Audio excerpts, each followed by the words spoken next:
Okay, let's go into the Q&A. Yeah, so hi everybody, we're going to be doing the Q&A stream today. We are Combo Devils. We're making Combo Devils for Team Punkzilla. So today we are joined by myself. I'm Cordell. I'm the game director. We're joined by Nikita, who's on my left. He's the animation director. Got Thunders on my right. He's our QA tester. On the call is Izzy, the creative director, and we also have Tim, the development director. So today on the schedule, we are going to be doing some Q&A. We're going to be going through all the questions that were on our Discord. So hopefully you had a chance to go through there, ask a question. We have them here on Google Docs. We're going to be going one by one. We have like 40 plus questions. We're going to be saving questions in chat for the end. We'll be doing like a round robin on that, and we'll be taking turns on answering questions in chat. So if you were late and didn't ask questions in the Q&A on the Discord, we got you here. And I'm also going to be trying to show some examples for any mechanics. They're going to be quick. We're going to try not dwell too much on any of the questions for too long to get through the stream. I think we're going to do maybe another 2-hour stream. We'll see, and maybe even do some gameplay at the end if you're down, Thunders. Sweet. Yeah. So. Yeah, welcome everybody. This is a lot of fun. Yesterday's stream, we got a lot of traction, we got a lot of views. This game is still going. You know, a lot of people are talking about us. We got Maximilian Dude, Justin Wong, and a lot of reactions. Even Thunders did a cool video recently on his video, so check him out. Thunders Rain on YouTube. He did a nice little breakdown of our trailer talking about some of the mechanics, and we're gonna get more into it today. So yeah, let's just let's cut right to it. Let's get into these questions. Are you guys ready? Cool. All right, cool. So the first question on the Discord, we got, which comes up all the time, is when can we play? So this is TBD. We're thinking, earliest will be early 2025. We're still looking for funding to make this game and all the bells and whistles that we want to do. So this is very much to be determined.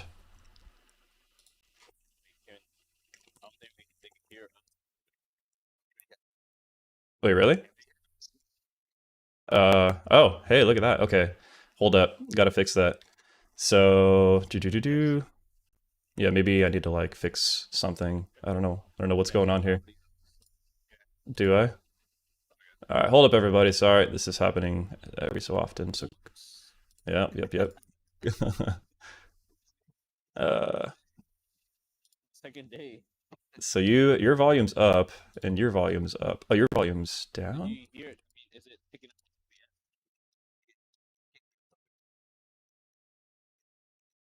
Can't hear any of you guys. Okay, hold up.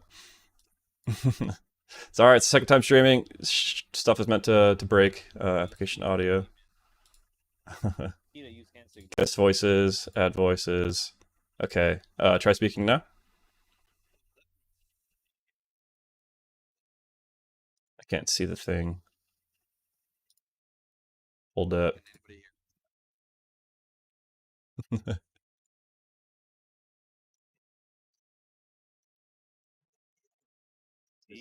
Okay, you might be able to hear now, maybe. All right, everybody talk. It's really low. Not yet. Guest voices are there. I don't know why it's not picking you guys up. Hold up. Sorry, bear with us. See the audio level going up. Discord. Oh wait, okay. All right, try now. Hello. Oh, all right, you guys should be there now. Hello. Are we loud and clear though? Gotta wait for Twitch to catch up. Hello, chat. Okay, can you guys hear him now? Yeah, thumbs up. Hey. There we go. Yeah. Hey, cool. Also, I just What's up, noticed chat? that we don't have the chat box on the left there, so let me add that real quick. We got the where is the chat box? Chat box. My eyeballs don't work. Widget. Is it a Hi, widget? Combo Devs. Combo devs. Where the hell's the chat box? Combo Devs. Thunder's Hello, help. chat. Is it a What? widget? Oh, there it is. It is a widget, yeah, it's a Got it. widget. Cool. All Hello. right. I think it's What do working you want now. me to do? I'm just. You're the streamer. That's true. All right. You're running the tech though. So Usually it's they got gonna like do a a guy test. that runs the tech, don't they? Oh, it wants me to like type in there? The hell? All right. You know what? Is that working? Oh, You there you know go. what There we- you go. There you go. Hold on. Do you guys see the Just chat for next box? time stream. Hold on, Yeah, leave right above my suggestion head. All right. Whew. Okay, cool. Let's continue the questions. This is good. You guys can be heard now. Comment tables are ill. All right. So the next question, Tim, if you want to take this one. Yeah, so someone asked, how complicated are the characters' combo strings? Is it comparable to something like Tekken complexity-wise? They're more like Street Fighter target combos. There's also like a little bit of DBFZ stuff. Like you got your basic auto combos, like the light, light, light, the heavy, heavy, heavy, which is the launcher. And then each of the characters in the cast have a few target combos that they're gonna have. It's gonna be pretty short, like 2 or 3 button presses. And also, if you played PM, there's a system mechanic in the game for all characters where you can cancel from jabs to tilts to heavies. Sometimes you know this as a Magic series cancel. But also there's the special cancels, the air dash cancels. Overall, it's not super complicated, and there's like a lot of freedom in the system. Yeah. So actually, let me do a quick. What's that I'm music, hearing bro? music. Who's playing music? That's What was that? I think that was Thunders. Did you? That All was right. me? I don't know what that was. All right. So let me try. Thunders. Let me show some examples of some of the stuff in game What? real quick. So let me just go into like go local, do my keyboard as well, and just go do my quick settings. Okay, do this. Let's go into the testing stage. That was not me. Oh no, Nikita's not here. Where's Nikita's Oh. face? I gotta get I'm in the- Nikita in here. Wait up. The ghost. Yeah, you are. So which one are you? Collab cam, that one. Collab Okay. cam. Oh, there you are. So let me copy that one. Go to actual gameplay, and then paste your face back in here. It's Nikita. I'm pasted. All right, cool. So we got Nikita in here as well. Sweet. Pasted over to you. Look at you go. Okay, I know. All right, cool. All right, so everyone could see some of the gameplay. Maybe you can hear it too. Of course, you can't hear it. Thanks, Stream OBS. Combo audio, properties. Let's do off, back on. Oh wait, I can't even hear it. That's fine. Okay. I'll probably turn it up on here. Bear with us, please. Again, this is our first time streaming. All right, you can probably hear the game now. Just a wee bit. All right, so Magic Series and like so cancels and all that. So you got your usual jab 1 2 3. So jab 1 2 3 with Jingo. You can also do jabs into tilts. So I can do jab tilt tilt. You can do jab tilt strong. And that's so you can do any. Series there. Yeah, so you can also do. stuff. Yeah, exactly. Yeah. So like jab or jab heavy as well. So that's unique to Jingo right now. The rest of the cast needs. We need to design more of those. So yeah, jab heavy right there. Same thing for in the air. So in the air he can do jab or nair nair nair, or he can do what is it, nair nair heavy, nair nair forward heavy.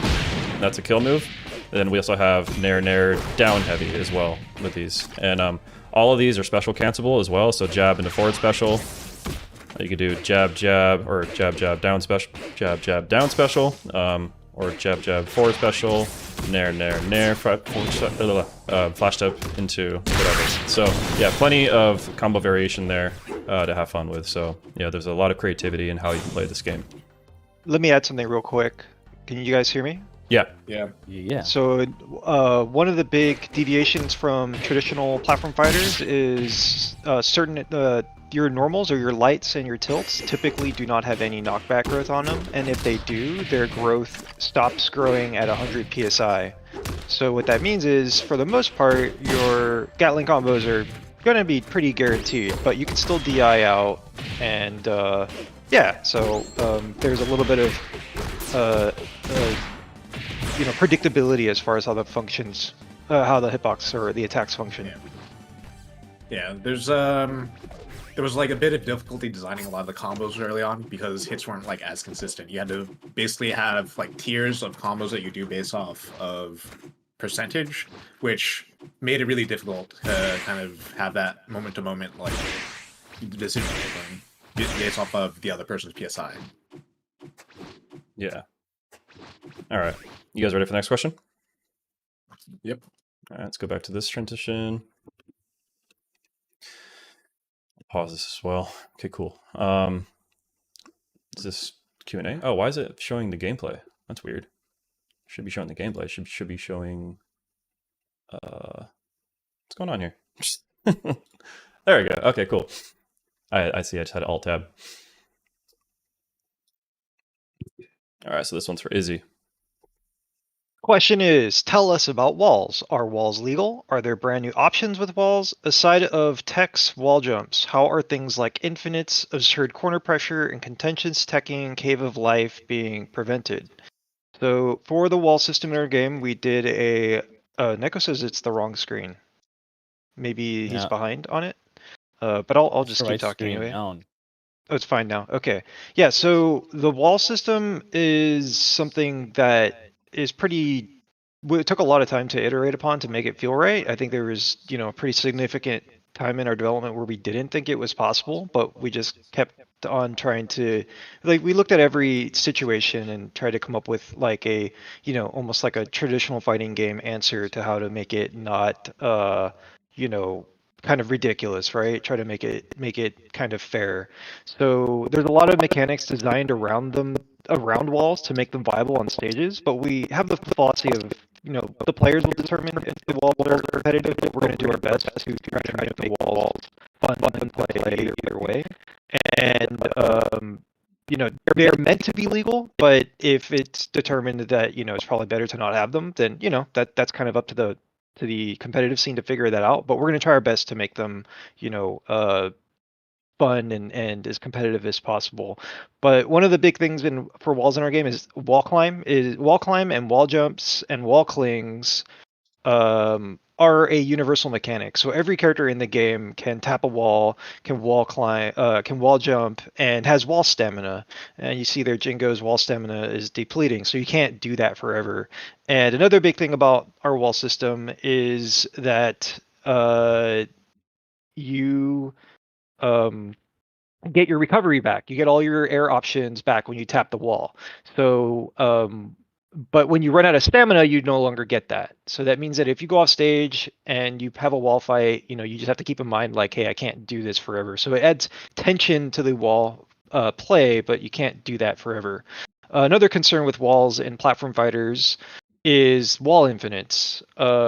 So a solution to wall infinites that we have is there's a tech prevention, like a big there's you can tech walls, and that's kind of how you get out of infinites in platform fighters. And so you can't tech the wall in certain situations. That's basically what that 100 psi represents. When you're over 100 psi, it makes it harder to tech certain situations. And there's a short untuckable window after getting hit. And some walls have or actually I guess all walls have a force allow tech flag after you've been wall bounced once with an untackable. So some of the attacks in our game, Achilles has a bunch of them, are untackable. And certain attacks, if you get sent fast enough, will also cause an untackable, which is represented with a big red X. And essentially, the way to think about it is when you're over 100 psi, your ability to tech is going to be greatly diminished. So just keep that in mind, that sometimes your tech isn't going to work, and it's usually it'll be signified by being over 100 psi. All right. Yeah, one of the other little things with like wall pressure or corner pressure, if you're airborne and you come out of hit stun, you can basically do an air reset, which is like a free like air dodge that you can just like position yourself out of and then kind of get out of like a weird situation. Yeah, Thunders, real quick, can you connect to me on Parsec? We can show a quick example of that. It's hard to do with the keyboard and controller at the same time. Maybe while you guys are setting that up, you can have another question? Yeah. Or it shouldn't take too long? It won't take long. He's already in. Yeah. Okay. I'll just be Jingo.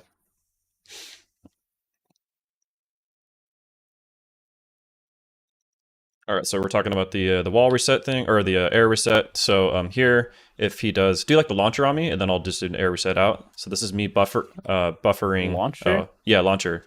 And then I'll just do an air reset out. So you see there, let me go into debug mode. So go ahead and do it again. So out of the hit stun, I'm holding that buffer, and you see me, I kind of dodge out of the way in a direction. So that's me, I'm holding shield plus special, and then I'm buffering that during hit stun. And as soon as the frame happens where I can act, I will air dodge in the direction that I'm holding as well. And I get the, that uses the shield meter, and I'm dodging in a direction. So you can use that for recovery or just get out. And in the trailer, you can see that happen as well.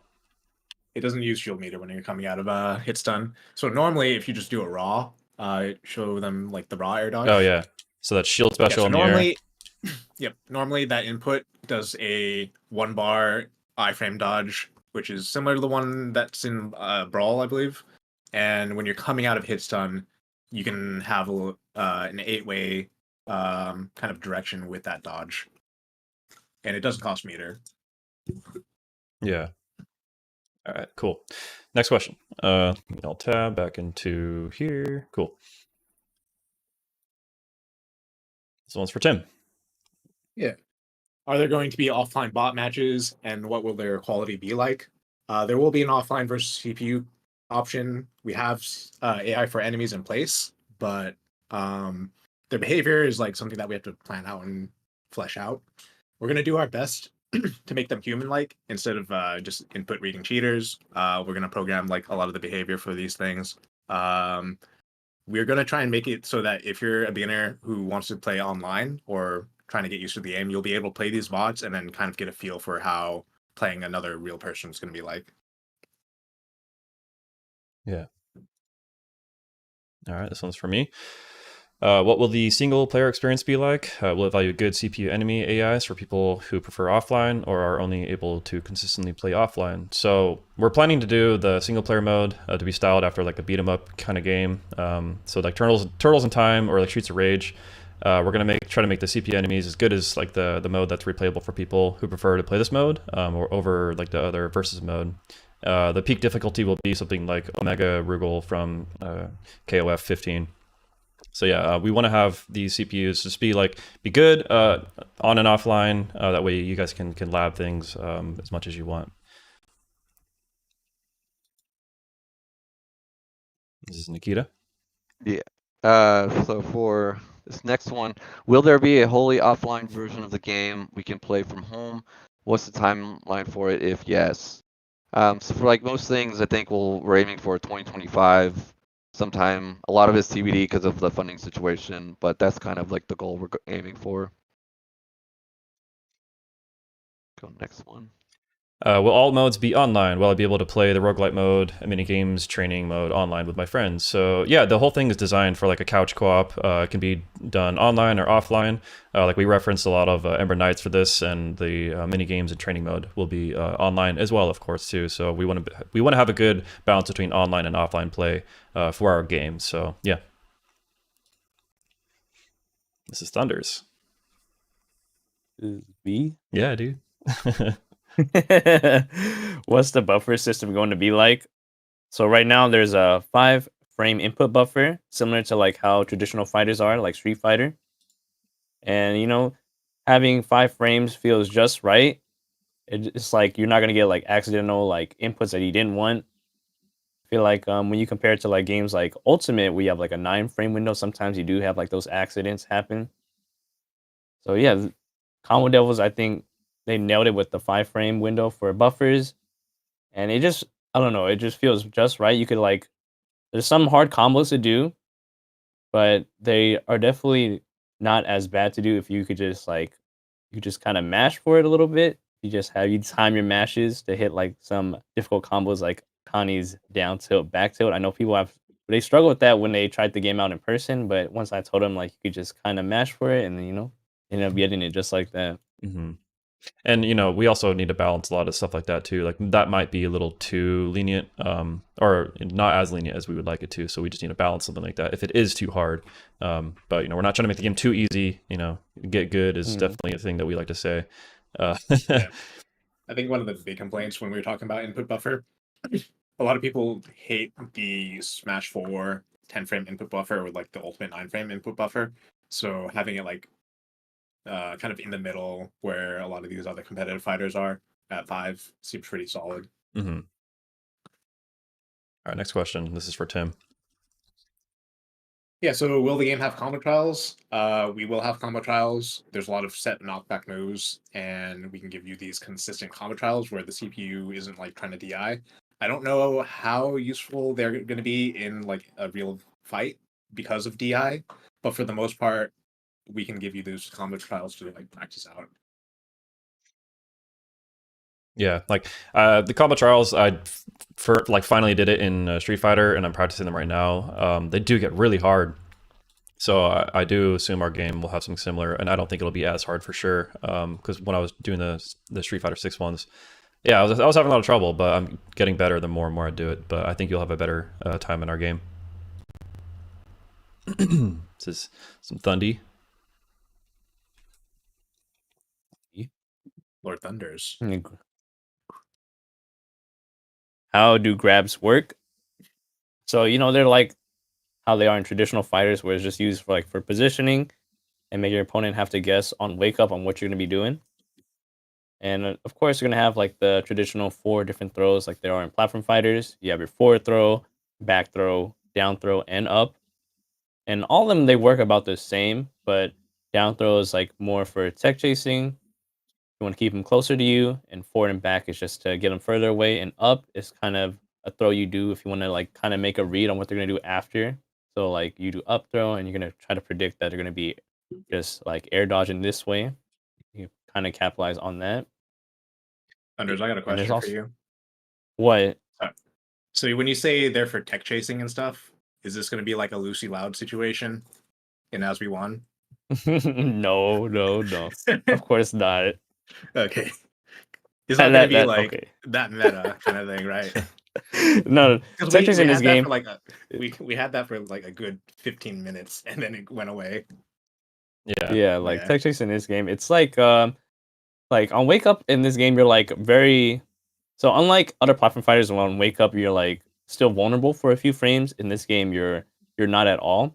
So you actually get up shield like frame 1 as soon as you get up. So you could you don't have to potentially get hit when they're doing like a correct read on your tech chase, and then like it's just a game at that point, similar to how like Street Fighter, where you get knocked down, you have to guess like is he gonna do a hit, a throw again, things like that. So you don't have to worry about these tech chases that last forever, because you can always do a throw tech too if you predict right on their throw on your wake up. Yeah. One thing I do want to mention too, our grab system is not complete right now. Right now, we call it like a crush. The animation and all the syncing of the bones of the characters, they're not like lined up as polished as we would like. So that's a whole system that we're redoing. Yeah, so the grabs will look better in the future and be like more, they'll look good and make sense. What we have right now, it looks like a grab, but it's not the system that we're shipping with.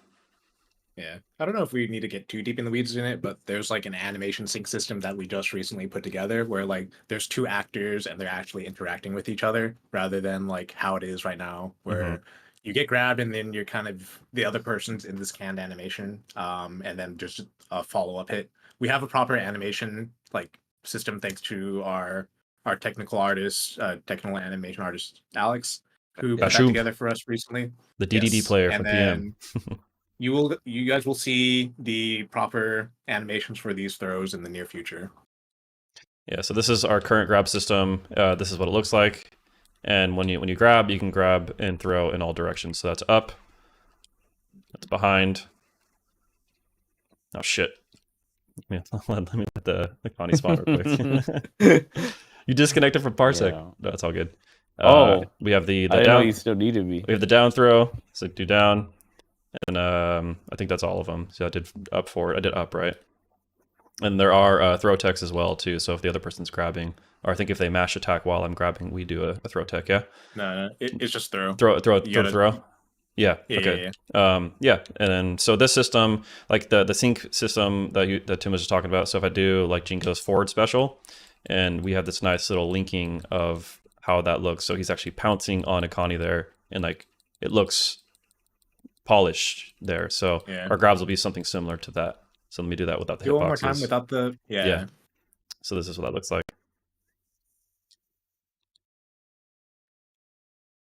Yeah. Okay. Cool. Next question. This is for Tim. Go back. Oh wait. No, go back. Was there? Oh, oh, this one's for Izzy. Actually, could you reload the slide real quick? Is that possible? What do you mean? No. Oh, You put a picture in. I But put a picture in. it's okay. Just do it. So the plan for the in-depth tutorial, if if all goes well with the publisher situation, is to basically combine our tutorial with the campaign mode. We figured, try to kill as many birds as possible with one stone. So not only do we envision, you know, teaching the player how to play our game, because there's a lot of mechanics, as you can see, there's a lot of nuance to it.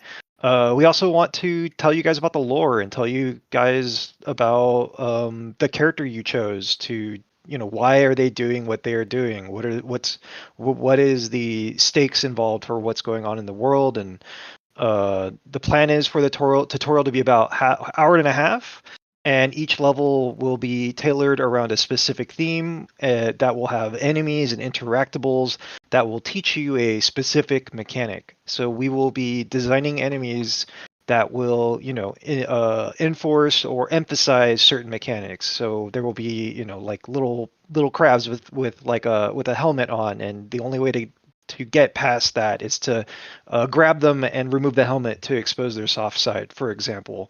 So yeah, the idea is to teach you how to play the game, but in a way that doesn't feel too contrived, and also learn a little bit about who your character is and why they are doing what they are doing. Mm-hmm. And there's an example of that in the trailer as well too. You'll see during the co-op roguelite part, Jingo at the very beginning, he's attacking this crab, and the crab is like shielding, and it has our shield up, and then the crab actually does a DP, a dragon punch, or in our game it's called a reversal against Jingo. So we're trying to teach you, you have to grab the crab to break his block and to get through him. So that's how we're going to approach our how you fight enemies, basically. They're supposed to teach you the game. Not everything's just going to be a sandbag that you can just hit, but we will have some of those, of course. Next question. Is this for Tim? Yep. Is there a grappler character in the works? Yes. So you glue eaters out there, rejoice, because I am a fellow Potemkin enjoyer. And just to put a pin in this now, Lizzo will not be the grappler, like the true proper grappler. He'll probably be more like He'll like have a Bowser or grapple something, like- move. yeah. He'll have a command grab probably, but it won't be like a character designed about command grabs. Yeah. So this character is really cool. His design is awesome. And you guys are going to have to wait for what he looks like and what he plays like. Or Blue watch the eaters VOD from reach yesterday. twice. Shh, Watch the VOD don't talk from about yesterday. that. No. You don't know anything. They don't know anything. All right. Will there be character ability customization? Yeah, so this is like where people can be kind of run free with the co-op roguelite system. So with the co-op roguelite, we're imagining you have like character traits akin to like multiverses. Before you play a battle or before you get into a match, you can kind of customize your character with like all their traits. So imagine that with our roguelite, you can equip a trait for your character. Maybe with Jingo, like his shurikens, they do like flame damage, and so you can equip like maybe 1 to 2 traits before you start your run, and then you're going to have all kinds of perks that you get on top of that, akin to like risk of rain. So you start your run with equipped perks or traits, and then you go into the run and like collect perks to like enhance your character. And then with account progression, you're going to be able to unlock more traits, maybe more slots or more trait properties, and then you also unlock more perks throughout the run. And then we'd love to do a mode where it's like 4-player free-for-all, but it's roguelite, like traits and perks, and you like get to pick them, or you just, it's like Smash Run. Everyone's saying Smash Run. Have you guys play Smash Run? We would love to do that, but with our roguelite systems. Yeah, it's something similar to the first Rivals of Aether. They had some mode where you could take some of your crystal perks and play PvP with them. And we didn't really think too much about this until we saw this question yesterday, but we were talking about, I guess, like a card system or like Slay the Spire or something, where you have like a pool of these roguelike buffs, and then you get like 5 random ones or something that you can choose from and then select and then play the first like game or stock with this buff or something. Mm-hmm. So it's something that we'll figure out, but we'll have fun with it. There's some interesting systems that we can throw together for a cool, fun mode. Mm-hmm. Also, shout out to my girlfriend in chat, Apple Slice. I see you. No grab, only throw. Shout out to Neko. And Neko, glue eater. GH Neko. Glue eaters? Question mark. What'd you call me? Say it to my face. All right, this one's for Izzy. Sorry, hold on. How do clashes work? So clashes are based on the hitbox type and need to be within a certain damage threshold. So there's also other conditionals like facing and character position as well. Essentially, clashes will look at the damage of the two attacks that are clashing with one another, and the threshold will determine if a clash will occur. So I think I don't know if it's 6, Tim. I think it's 6 or 4 or something like that. And that number is subject to change, but essentially two similar damage attacks will cause a clash, and the weapon type will also determine if a clash will occur. So if it's an intangible hitbox, it will not clash. Mm-hmm. And we hope, if you guys watch the trailer, there's like a special clash for like blade attacks where it'll make like a shing effect. And those are the little details that we like to put time into to really make it seem like, it's like a fighting game, right? Or like watching like a kung fu movie. Like you really want the strikes and the attacks to have that sense of the right kind of element to it when they clash. I think that's like part of the fantasy of being in a fighting game or in a fighting based universe. Yeah, and in the trailer, you can see here's the two economies clashing into each other. So they're doing forward air at each other. Oh, let me rewind a little bit again. So forward air, forward air, forward air, and you can have fun little air battles like that. And sorry, one more thing.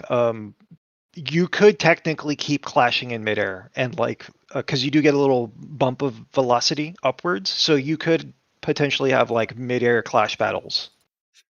Yeah, those are a lot of fun too, and those do happen. They're far and few between, but when they happen, it's like really hype.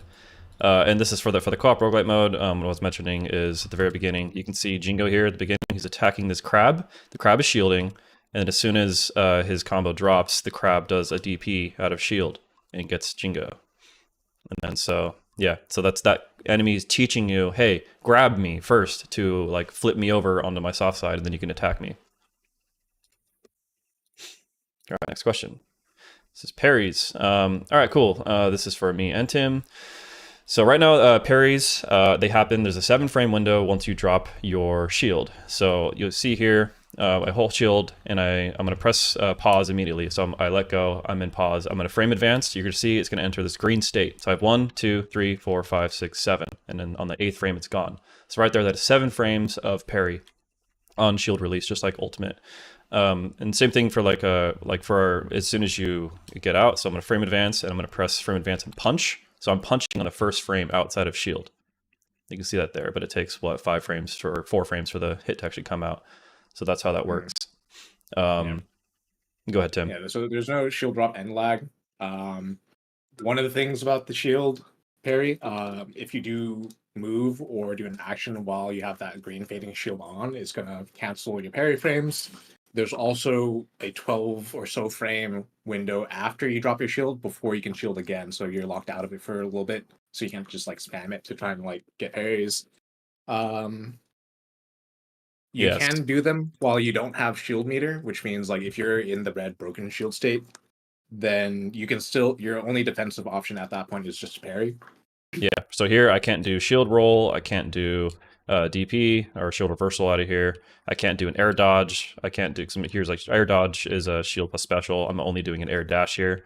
So I'm currently in red shield, and we're probably going to call it cracked shield or red shield. We don't know yet. Yeah. So yeah, right here I can still parry, and then like Tim was saying, I'm going to pause. I'm going to let go, and then like I'll do like 1, 2, 3 frames into parry, and then I'm going to do frame advance and attack. And you're seeing I'm interrupting my parry windows with an attack there. So that's what he was talking about. Cool. Yep. So multi-parrying, when you successfully parry, you are able to input the tap shield again. So when you release that shield, you'll get another 7 frames to parry again. So if you are releasing early during hit stop, then those parry frames are still counting down. So you do have to time it when you're doing the multi parries. And when you miss a parry after you do a secondary parry attempt, you're going to be locked out for the parry lockout window, which is also the shield like cooldown window. Hard to You get also that don't third have one. to aim the shield right now to parry. You can do it Mhm. in any direction. We kept it a bit simple just to make sure that it's reasonably easy to do. But if it becomes like parries usually are pretty like a meta defining or like a game defining like feature. So if it gets to the point where it's like, hey, they need to be more difficult because people are just like making too many mechanics kind of like obsolete because of it, then we're gonna make it more difficult by aiming the shielder at the Mhm. opponent.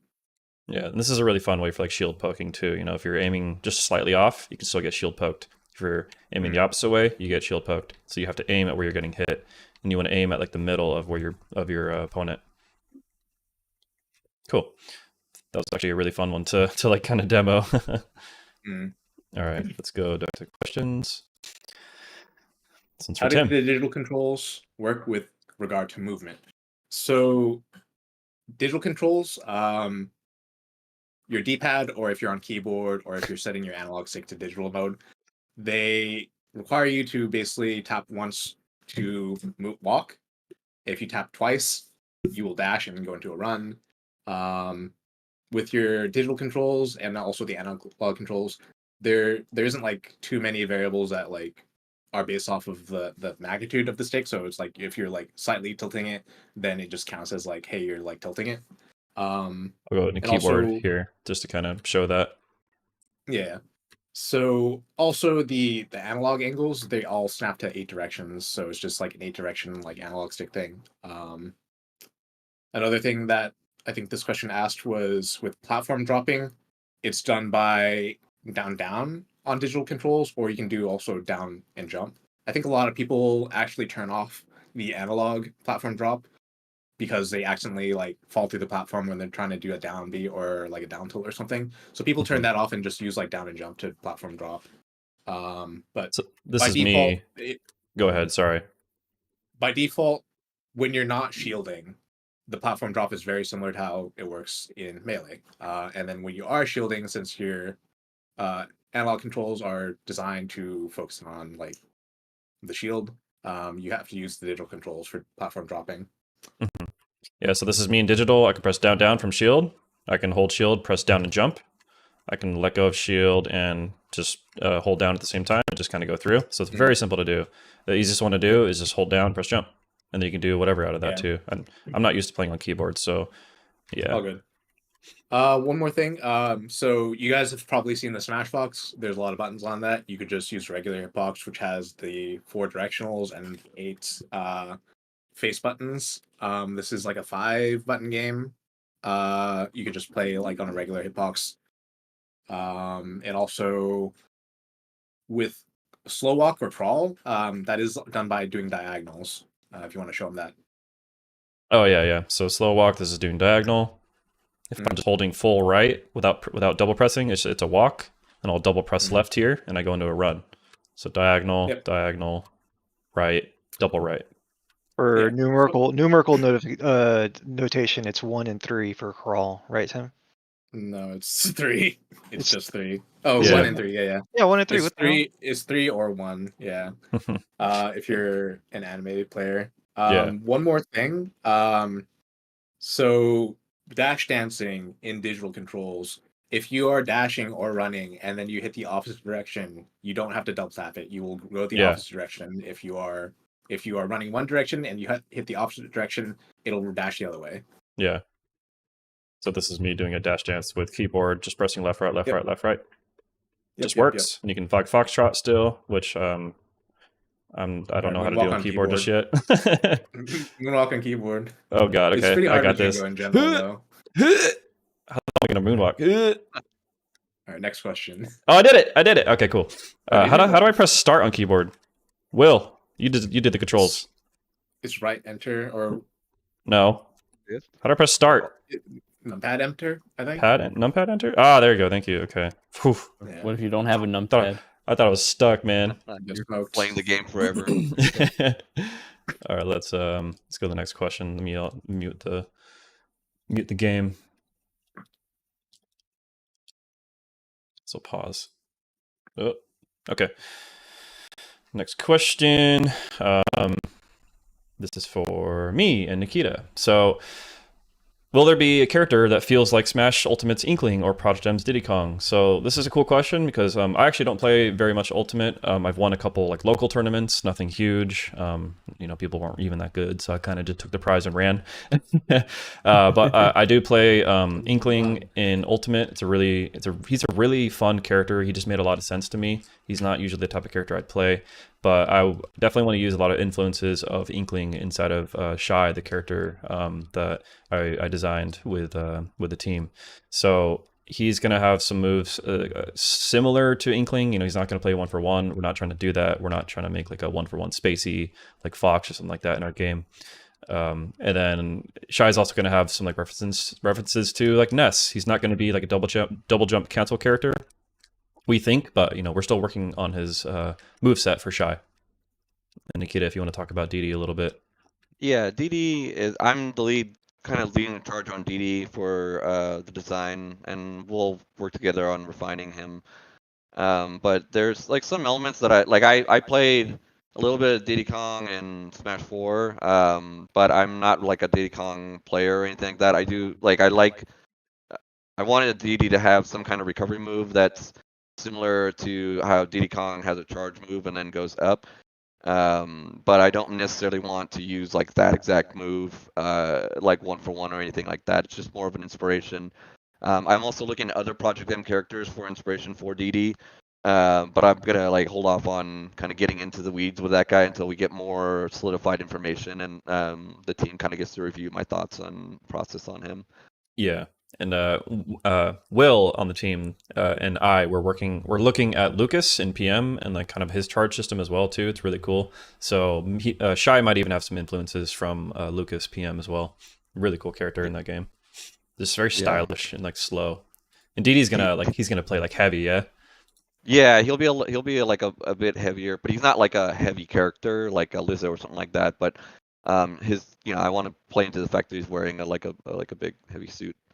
And he might, I don't know if he's going to be like a specific meter management character. He's not going to be like a pure zoner or anything like that. I play rushdown characters. I'm not going to be able to design a good zoner. But I will play around with like maybe resource management of some kind. There's like thoughts and ideas about that. Because he has like a lot like utility with like the backpack and his arm contraption. Mm-hmm. Yeah, I can't wait for these two characters. Hell yeah.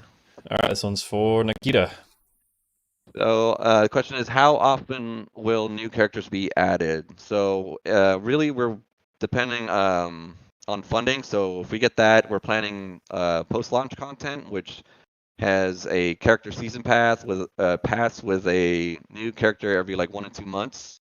And then if we do well, obviously we're gonna have more character seasons and kind of go forward with that, because we have a lot of ideas for characters. A lot of them are still need to be cooked longer, but we have a pretty big pool to choose from, and it really depends on that kind of like how much can we make this like our full-time life job. Because I would love to do that. I would love to work on this full-time and wake up and get to do that. Mm-hmm. Oh my god, I can't wait. I don't want to work contract jobs. I just want to work on this full-time. Or 2 jobs, please. All right, this one's for me. What will the system requirements be? So right now, that's TBD. I got it running on my crappy laptop, and it's running just fine. At the specs of it, I don't know right now. We got these to work on this like little tiny computer at the Watch the Throne event. So I got the specs on those, and it ran beautifully. I could probably run on something lower, but that little computer had an RTX 2060 with 16 gigabytes of RAM, had an 11th gen Intel Core i7 with 2.80 gigahertz. So what I really want to say is like, I'm a specialist in when it comes to optimization. I did it for Unreal while I worked at Epic Games, and I do it for Unity since I learned Unity for this project. So optimization is something that's comes easy to me. I understand it, like GPU and CPU bottlenecks and all that. So the Valorant Tech Talk is a really good way to look at optimizing a game. We're lucky because our game, it's you're looking through just one camera angle. So you see what your frustum is, and I know what to optimize from there. So I can cheat a lot of things. The goal is to get this game to run on basically a toaster. I believe that.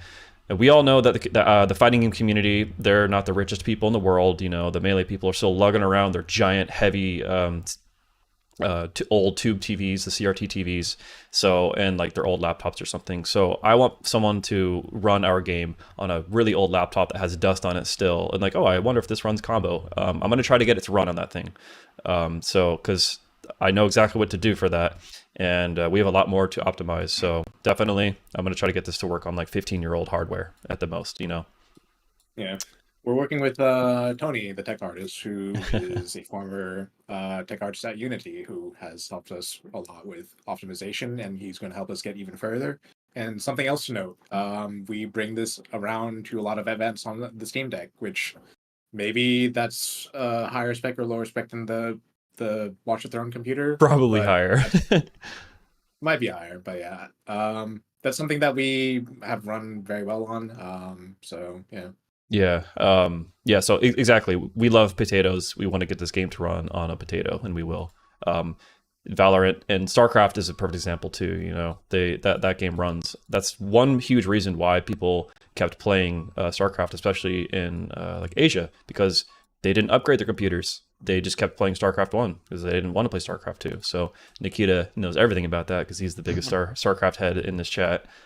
Not as big as sucks. Not as big as Sunny, but the Counter-Strike 1.6, which I played a lot of, is also the case. That game was optimized by virtue of just being ancient. Yeah, and with our game, like, you don't need to lower the quality. It's going to run beautifully no matter what. And yeah, let's move forward. This is for you, Izzy. Question is, are there any plans for guest characters? Short answer is no, not for a long time. We want our game's world and characters to be able to stand on their own, but we are definitely open to collaborating through skins or even have guest artists create characters or create skins for us. So we actually have some pretty well-known concept artists that we plan on working with to collaborate in that capacity. If anyone remembers, I think Soul Calibur 3, a lot of characters that came into that game were kind of guest designs from concept artists that were not a part, that weren't like officially on that on I think Namco's team at the time. And I think that's like a really cool way to add some flavor and diversity to your cast without compromising the IP. And we really care about the world being able to stand on its own two legs. Yeah, and like we do currently have like a cosplay version of certain characters too. Overwatch 2 does something very similar with the whole One Punch Man IP. It's their characters kind of dressing up in cosplay with those colors. So we do have like, the Eva 1 skin, we have the Goku skin for Jingo, we have the Princess Mononoke skin reference with Akane. Question up, Cordell. What's up? That's another. Oh, is that? Oh, that didn't. Oh, I thought that was part of this one. Okay, well, I'll just skip that question when we get to it. But yeah. All right, let's move on. What is the target age rating? So we're gonna have tobacco and alcohol use in our game. So I believe that puts us at an E10 rating. Yeah, that's that. What do you eat? I don't even know if I don't even know if like the ratings are even relevant in 2023. But yeah, like probably like E10, teen, E, who knows. Yeah, DD the dinosaur right next to Nikita. He smokes cigarettes. Probably drinks. I'm not really sure. Does he drink, Nikita? He does everything you would do to try to ignore his day-to-day life of drilling in the mines. Yeah, and there's some stuff about Lizzo, but yeah. Yeah, space StarCraft. And Lizzo is a really chill dude, so you can imagine what he does. But we're saying sunflowers for now. Listen, he does Shorts. yoga and drinks tea. Okay. Yeah. Like Next Jamie, question. right? Jamie just drinks like a really crazy tea. Yeah, it's just tea. I'm gonna hide your All right, face this- real quick, Thunders. This question is what kind of skins will there be? And Cordell kind of touched on it earlier. We're mainly focusing on referencing color palettes. Like he mentioned, we have the Ava 1 suit and Princess Mononoke and Goku's like gi colors on Jingo. And if we're gonna go beyond that, it's more of like the cosplay approach, where characters cosplay as other IPs, because we did the same thing when I was on Overwatch. We did that with a lot of like the characters, because they wanted to keep the IP kind of intact and have it stand on two legs. And Izzy also mentioned that I think it's very important for us if we're coming in as the new kids on the block with like our new intellectual property. We kind of have an uphill battle in that regard, and we want to make sure that like we're strong out the gates in that sense, and hopefully people feel the same way about our characters and they'll have longevity to them. So we don't really plan right now on putting any popular IPs in our game, and probably for the future as well. Yeah, something to add. So this question was, what kind of skins will there be? Like, there's going to be premium skins for each of the characters that you can purchase, as well as Like we're this going one. to try and do, yes, like this one that was This one. designed by Dan Walker, good friend of ours who designed this Ninja Jingo skin. So there's also going to be hopefully skins that you can unlock within the game, and other content that we're planning is skins that you can unlock from doing kind of these event challenges, but more on that later. Yeah, and we're gonna, of course, this has been a question, N64 skins, like, yes, we are going to make N64 skins for every character. There's discussion on whether we make those skins like tournament, allow 64 skins in like tournament play, and we're leaning towards no, but we'll see, because like, maybe it could be the N64 skin, something that you play in 4-player free-for-all, or it's like an item that you pick up in the roguelite. So yeah, we're gonna try to figure that out, because we're not trying to be too goofy town or Mickey Mouse with like the competitive stuff.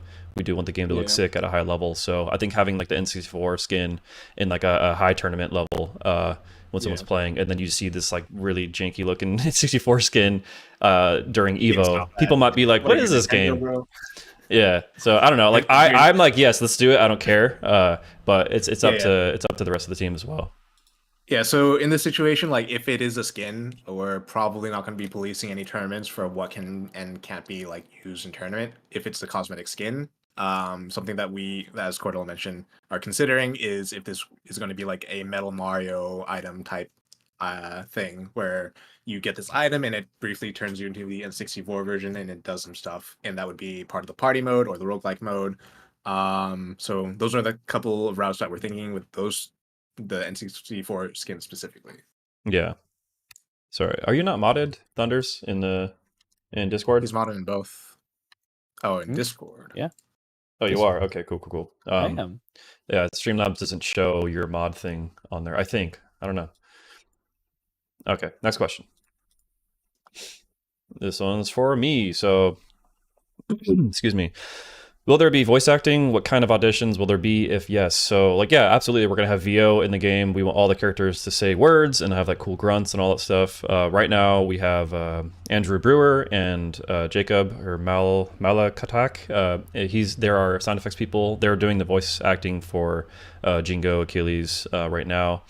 And as far as like auditions, like we'll let you guys know. So join the Discord, and like we'll ask you guys like, hey, any voice actors in here? And we'll of course pay you at the rate. We don't have money right now to pay voice actors, and we're not asking people to give us free work either. So we'll reach out to you guys when we're ready to do that and like contract out voice. Because yeah, I think it'd be cool to just have some people in our community that have awesome voices that are talented to like work with us on our game, because that's the kind of developers we want to be. Yeah, voiceovers are important. It's definitely weird when a game doesn't have voice acting for their fighting game. But we will try and get it in some form. And basically, as Cordell said, like it's based off funding and budgeting for like who we're going to be approaching for this kind of stuff.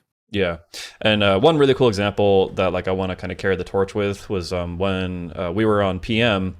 Me and Izzy were on the PM team, and we went to Paragon, I think 2015, Chris Battalagia, he's a buddy of ours. Sorry, I butchered your last name, but he worked at Blizzard after PM.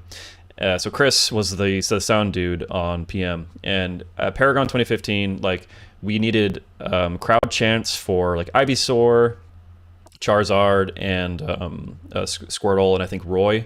And so he brought like a big like boom mic, and like we were like, okay guys, we need to do sound effects for the chants, because Pokemon Trainer in Smash Brawl, like it was, I think they just chanted like Pokemon or something instead of like Charizard or like Ivysaur. So we did chants for each individual one, and he was going to put those in the game.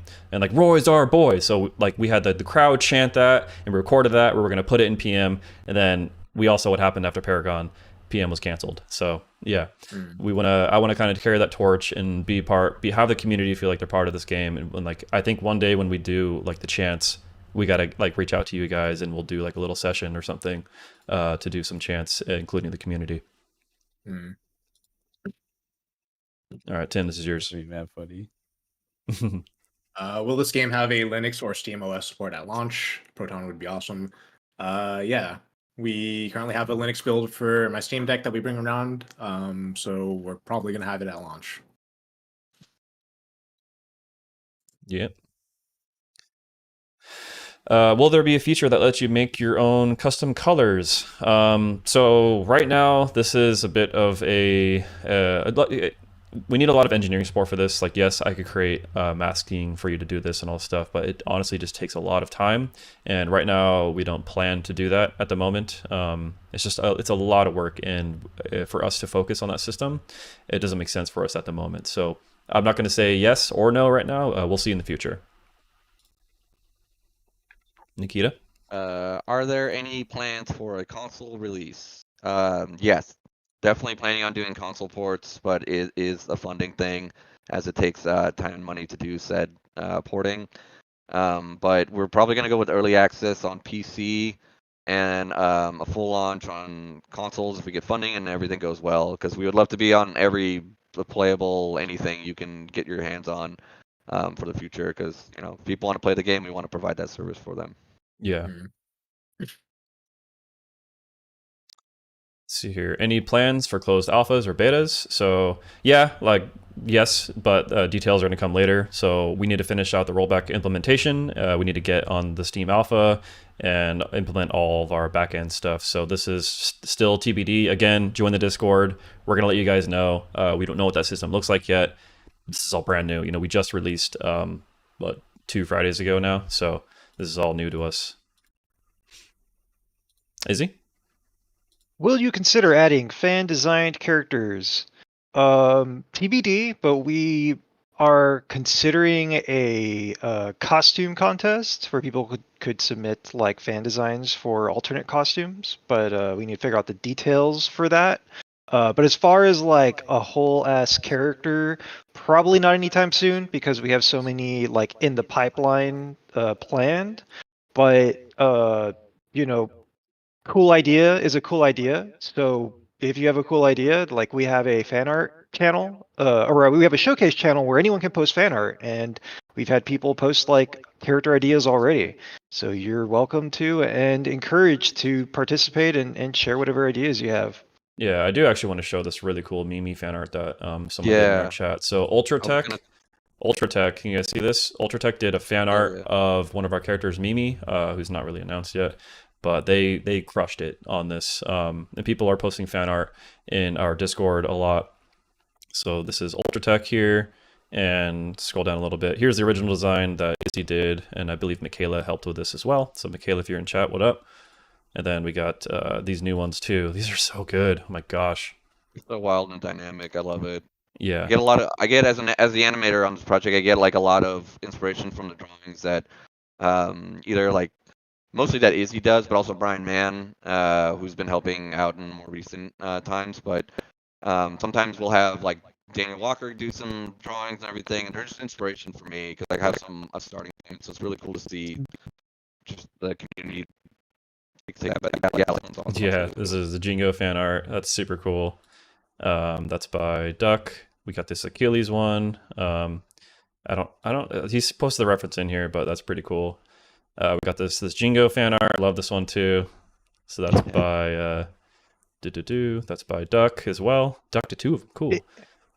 In the event that you do, cake. like, let's say one of our fans makes a character design that's so cool, we have to do it. We'd probably like reach out to you and make sure that all our T's are crossed and all our I's are dotted, or whatever the saying is, to make sure that that's, chill in all legal regards. Yeah. And this cake is awesome. So Peach and their girlfriend, they did that. That's super cool. Thank you guys for that. It blew us all away. I mean, I think we talked about this cake for like a full week. So that's I love this. Or for 5 days. I sent that to my mom. Yeah, I put it as well. I put up my Facebook. It was like, someone made a cake for us. So I still need to tweet that out. I never forgot about that. So thank you again. But yeah, if you want to join the Discord, draw some fan art for us. There's this you can tag with fan art. You can see all the official art here as well, and we're talking about lore, talking about just anything really. So yeah, this Discord has a lot of cool stuff, and we're trying to keep the community really involved and show you fun stuff that you may not see elsewhere. So you could probably like exclusive kind of deal. Yeah. All right, next question. What are the monetization plans? Free to play, paid DLC, etc. Estimated price. So it's probably going to be a premium title where you just buy in, pay some amount of money, and then DLC 2 would be just similar to like what you're expecting from like most fighting games these days. It's probably going to be characters and then like premium cosmetics. Other than that, I don't really know what else we would do. Probably nothing else. And something that we've been talking to with publishers is like the base price of the game. Is probably what we've been proposing is about $30 for the base game. And then characters and skins, we propose like $6 to $8 for each of them. It's pretty standard. The actual game itself is a bit cheaper than it's cheaper than like an actual like AAA game, but kind of on par with what other indie fighters are pricing their launch at. Yeah. Nikita. This next question says, how long did the game's framework take to create before everything started coming together?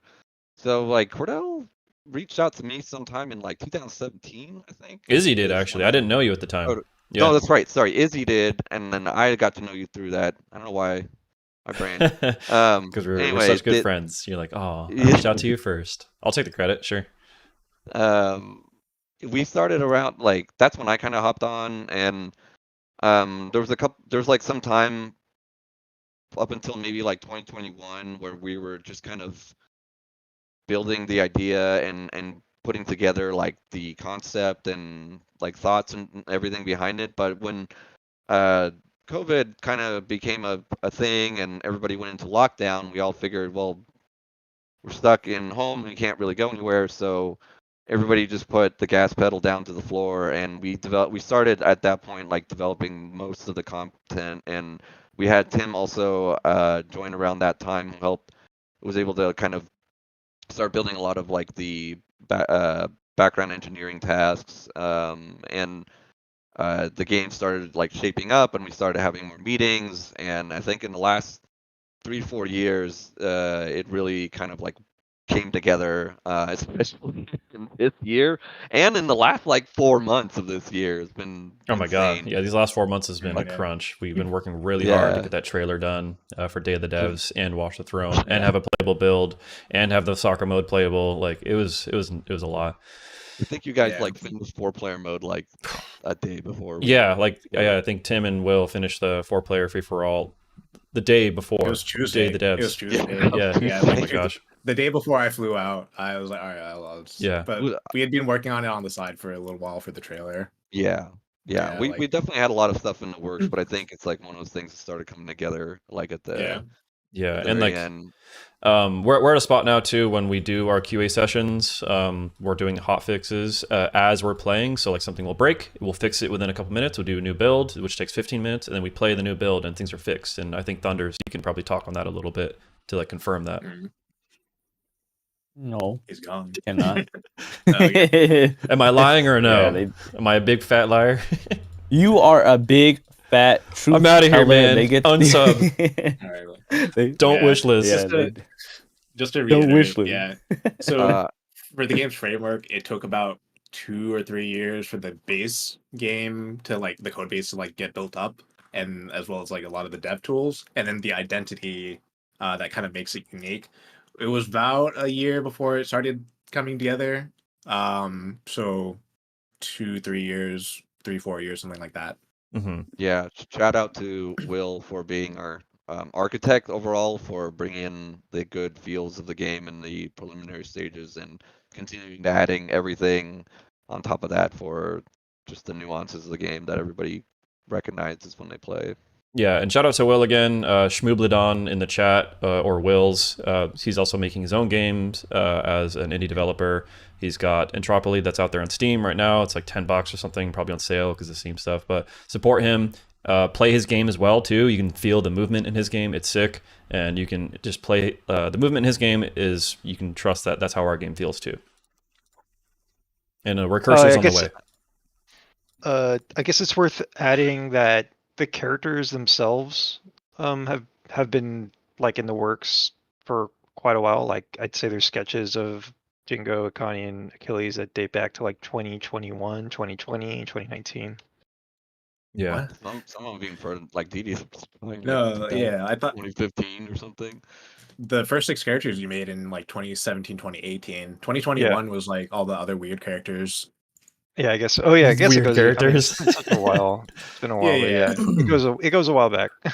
Yeah, it does. It definitely does. Yeah, like in 2021, it was like, oh, we got something. So, hey, can you make more characters so we can like go pitch these like a full roster so we can get funding for like a full game? That was like in 2021. So it was like a long time when it was just like 6 characters in a dream, and then like later on, Yeah. it kind of came It together. became a nightmare Yeah. All right. when I was waiting for Nikita to finish an animation while Tim is baking and Thunders is on the way on the train. Yeah. All right. Next Oh, yeah. question is for Tim. Yeah. Will there be ranked on launch? Yeah, probably. We would love to do that. And another part of this question was how the rank tiers are going to be. It's probably going to be similar to like Dota or League of Legends or something. There's probably going to be like 6 or 7 tiers. Yeah. Don Waka, he's one of the concept artist contractors that work with us as well. He's super awesome. So what's up, Don? He did that Jingo Shinobi skin that you guys saw earlier. So Yeah. say hi to Dan and ask him to draw something for you.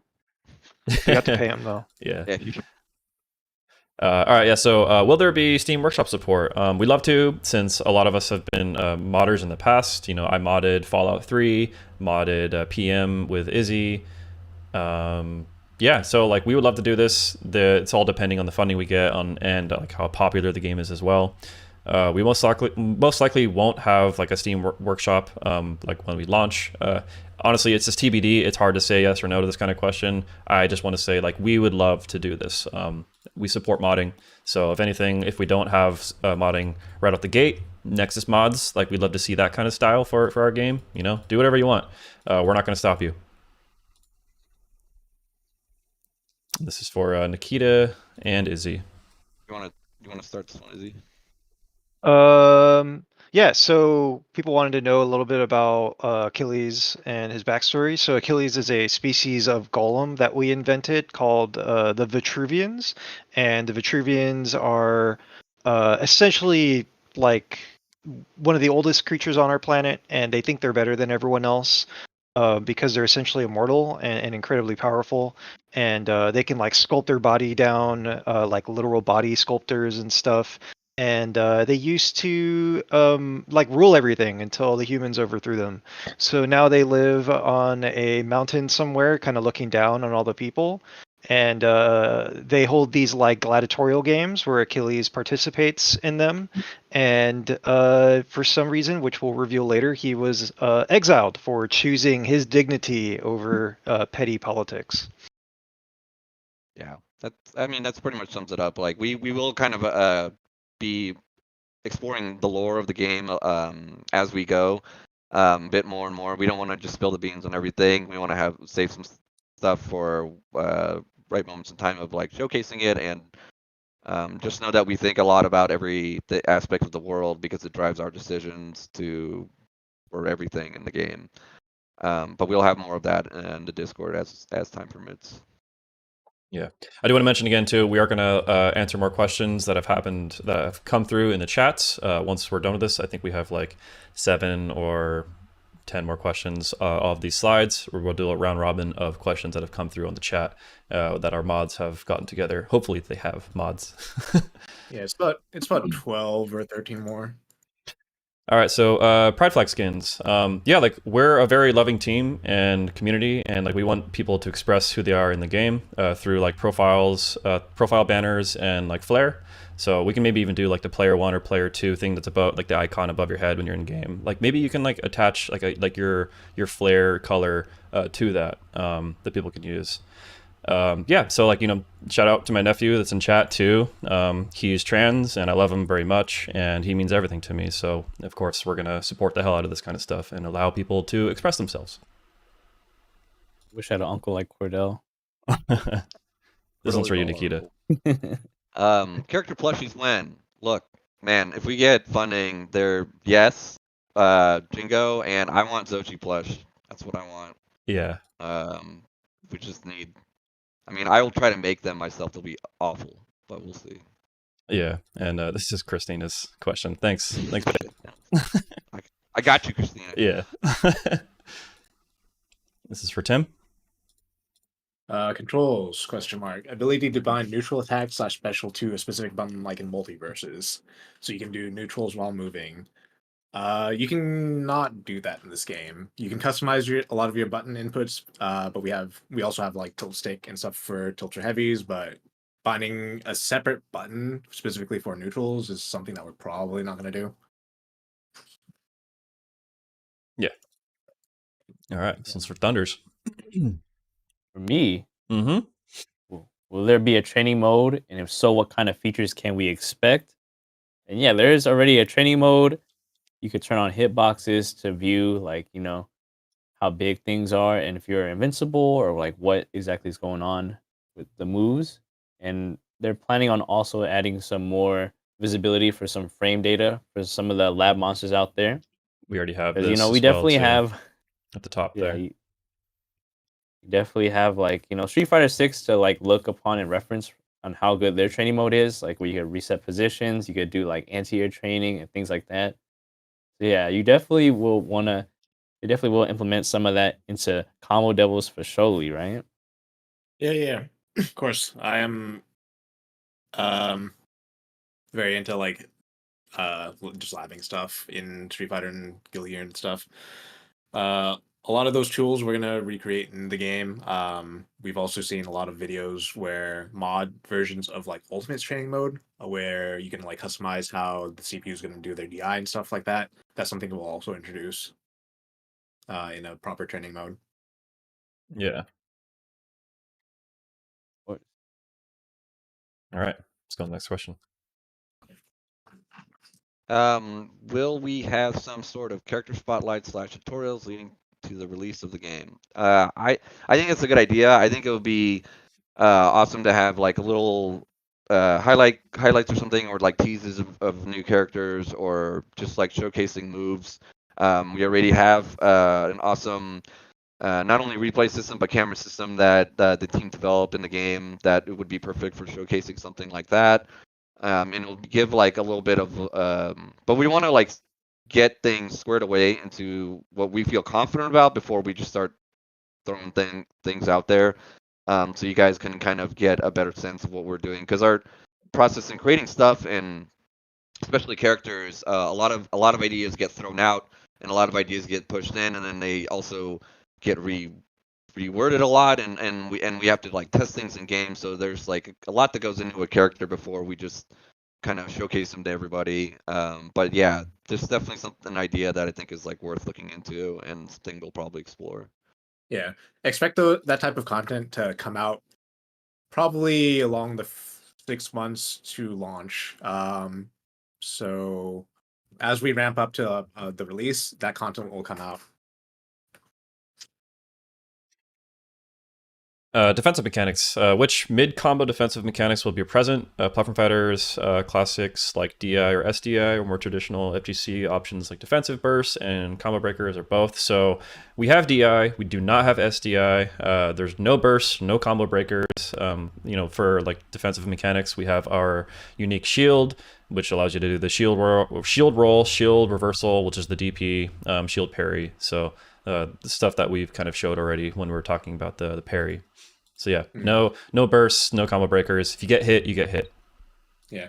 The mindset on this is you have a lot of tools available to you before you get hit. So use them. Once you get hit, the other person has to earn that hit. But there's also systems in play that make it so you don't need that burst because you're not going to touch a death, hopefully. Yeah. Because there is damage scaling. There's a lot of things for you to get out of a combo or just like not die from one touch off of zero. The 0 to death situation in the game typically happen because you made a wrong guess like 4 times in a row. Yeah. All right, Izzy. Question is a more in-depth explanation of how Zochi and Ikani's tippers work. It's a little preface about Ikani. I think we talked about this last stream, but she was a pretty difficult character to create just because she had so many options on her, and she had so many tools and a lot of different ways you could take the character. But we specifically when she was contrived of, one of the things we wanted to do with our cast was like do a weapon that's not really highly represented. There's a lot of swords in other platform fighters, so I thought, hey, why don't we do a spear character? And then in the concept art, she's like bat themed, and she had this little pet bat, which was really just supposed to be a taunt. And then Tim saw that and was like, oh, that should be part of her moveset. And it just caused a lot of headache when it came. Yeah, it was just supposed to be a taunt, and then Tim was like, "Let's make this into part of her moveset." No. That's don't put this on me. This it was guy on you. was so I started like working with these guys. I'd like put together some of the like the moves for the code for the moves for the characters, and then one day it's like, oh yeah, let's start working on the second character. So they just slap on this character with a spear and a bat on my desk and didn't tell me anything. There's no design document or anything. So I'm just like, oh, all right, well I guess like I think I know what you want, but I guess I'll just start cooking.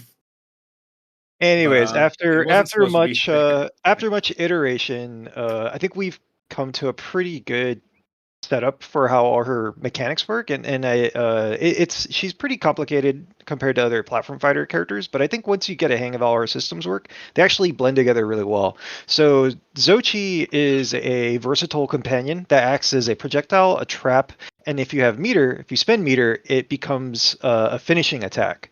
So when you tap B, Ikani commands Zochi to just attack straight in a line in front of her, and it's a 2-hit attack, and it's pretty standard. Zochi does a little swoop at the end, and then will always come back to you. Down B, Zochi will enter sentry mode, and Zochi will stop at her current position and then attack whoever gets near Zochi, and then bite them. And then the cool thing is you can kind of combine neutral B and down B. So you call out Zochi with neutral B, and then anytime during that little movement, you can stop Zochi's movement and turn Zochi into a trap. So you use your neutral B as either a projectile or a way to place your Zochi in a specific place. And then the trap version of Zochi is a combo extension tool, or just a way to like mess with your opponent. So your opponent has to have a lot of presence of mind when Zochi is activated, and it kind of makes up for Ikani's blind spots in that she's not very effective close up. She's kind of a slower character overall. So Zochi allows her to kind of cover that weakness. But it takes a little setup. So if you want to play Zochi based, you sacrifice a little bit of your spear, spacing options. And then the EX moves really make Zochi powerful. So when you EX, Zochi gets blessed with the power of the Bat God, and both neutral B and down B get enhanced into kill moves. So an enhanced version of neutral B becomes like a multi-hit kill move, and an enhanced version of the trap becomes a double bite kill attack. and the radius is the same with the EX version of the down B or the down bite, and then Zochi will just take a big old chomp out of you. And the other little factor that happens with Ikani and Zochi is that when Ikani does a side B or an up B, she puts a hunter's mark. So any of you World of Warcraft players is kind of an homage to, like, I guess any hunter in any game will have this mechanic. But if she does a side B or up B, you get a little green marker on top of your victim's head, and now Zochi will home in on your opponent, and your trap radius will become increased. So your EX, your Hunter's Mark, and your Zochi placement all synergize together to make Zochi into this pretty deadly tool if you take the time to kind of place her on the battlefield. And then Zochi also gives Akane a bit of a recovery option too. Yeah, so if you hold up Make the special, box down. So how do you make Zochi do the box sign? So there's another attack with Akane and Zochi that we don't really talk about quite a bit because it's just like in the weeds. But yeah, if you put Zochi in Sentry mode, you can call Zochi back with B, or you can press down B and Zochi will do a swoop attack, like back to Akane. So you get like a hitbox on the way back. So you can either just call back Zochi, and basically if you have a bless on Zochi, you'll save it.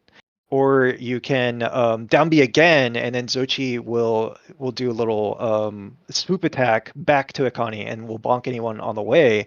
And you can also enhance this one with an EX. So if you put Zochi in Sentry mode, and then in EX Sentry mode, and then you call Zochi to you while it's blessed, it'll do a big old like frying pan bonk that'll mess people up. So yeah, watch for your Zochis.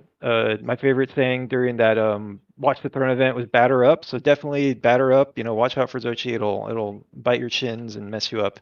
And then Ikane's tipper system is a lot like Marth's in that the tipper basically just does more damage, has a nicer angle, and it's just get a bonus and you get way more out of Ikane. If you don't tipper her, she has a hard time killing. Like that's like her weakness is that in the Smash community they call it Marthritis. I don't know what Ikane's would be called. We can call it Ikane-itis or whatever. But yeah, if she doesn't get those tippers and doesn't set up for Zochis, she's gonna have a hard time killing. And that was a flub hit. Yeah, you'll feel the difference between a flub hit. Like she's got the cube part of the spear, and then she's got like the pointy part of the spear, and you'll hear like a nice loud shing sound if you got the pointy end. It'll do a lot more damage and kill a lot more earlier. Yeah, not to like be too detailed about it. When you do that forward smash, if you have like one of these back hitboxes, if you can just show that real quick, Cordell, and pause on it. Should I do it in front or behind? Just do it away from the other person, and then just pause to show the hitboxes.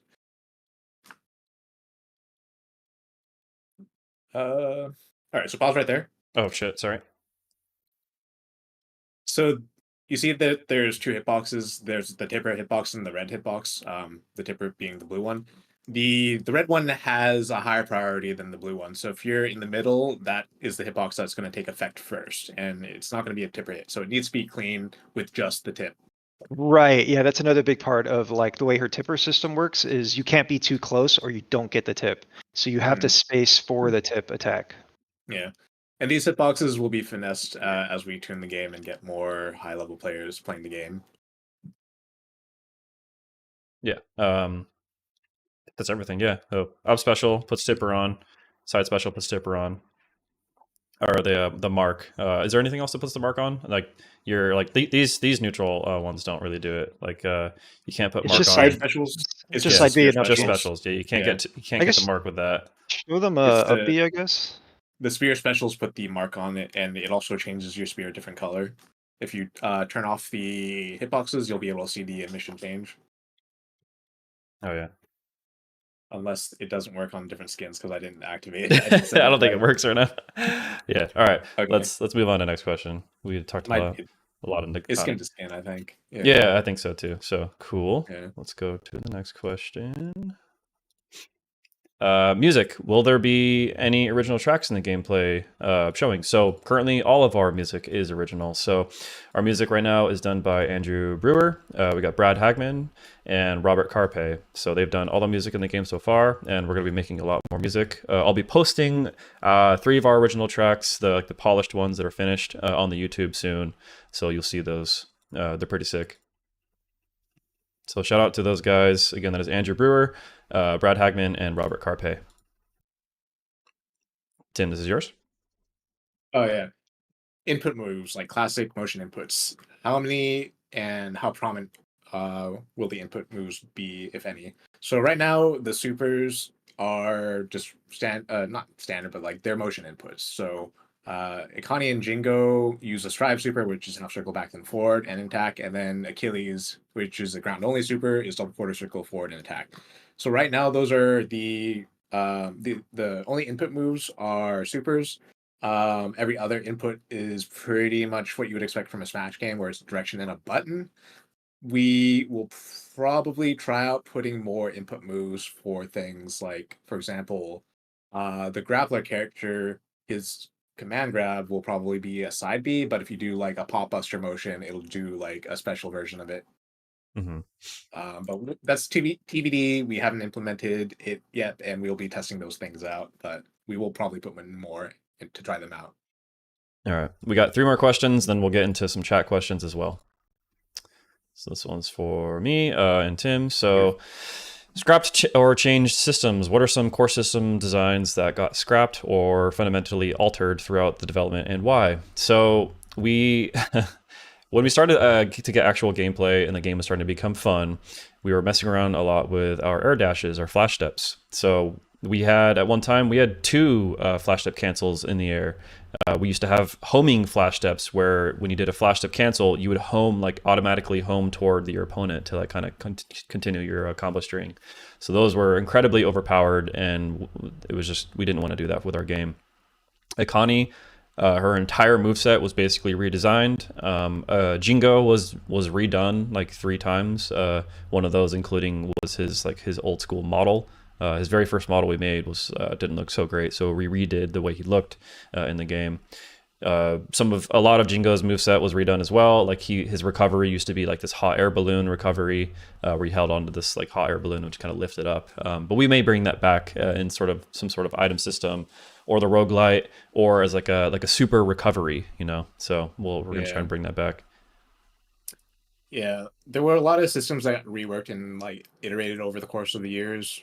For example, the auto combos and launcher combo stuff, that was kind of controversial at first, but when we brought it to a lot of people and then kind of iterated on and like started straying further away from like Smash and then added more buttons in, that got more refined. The wall system was refined a lot over the course of the development process.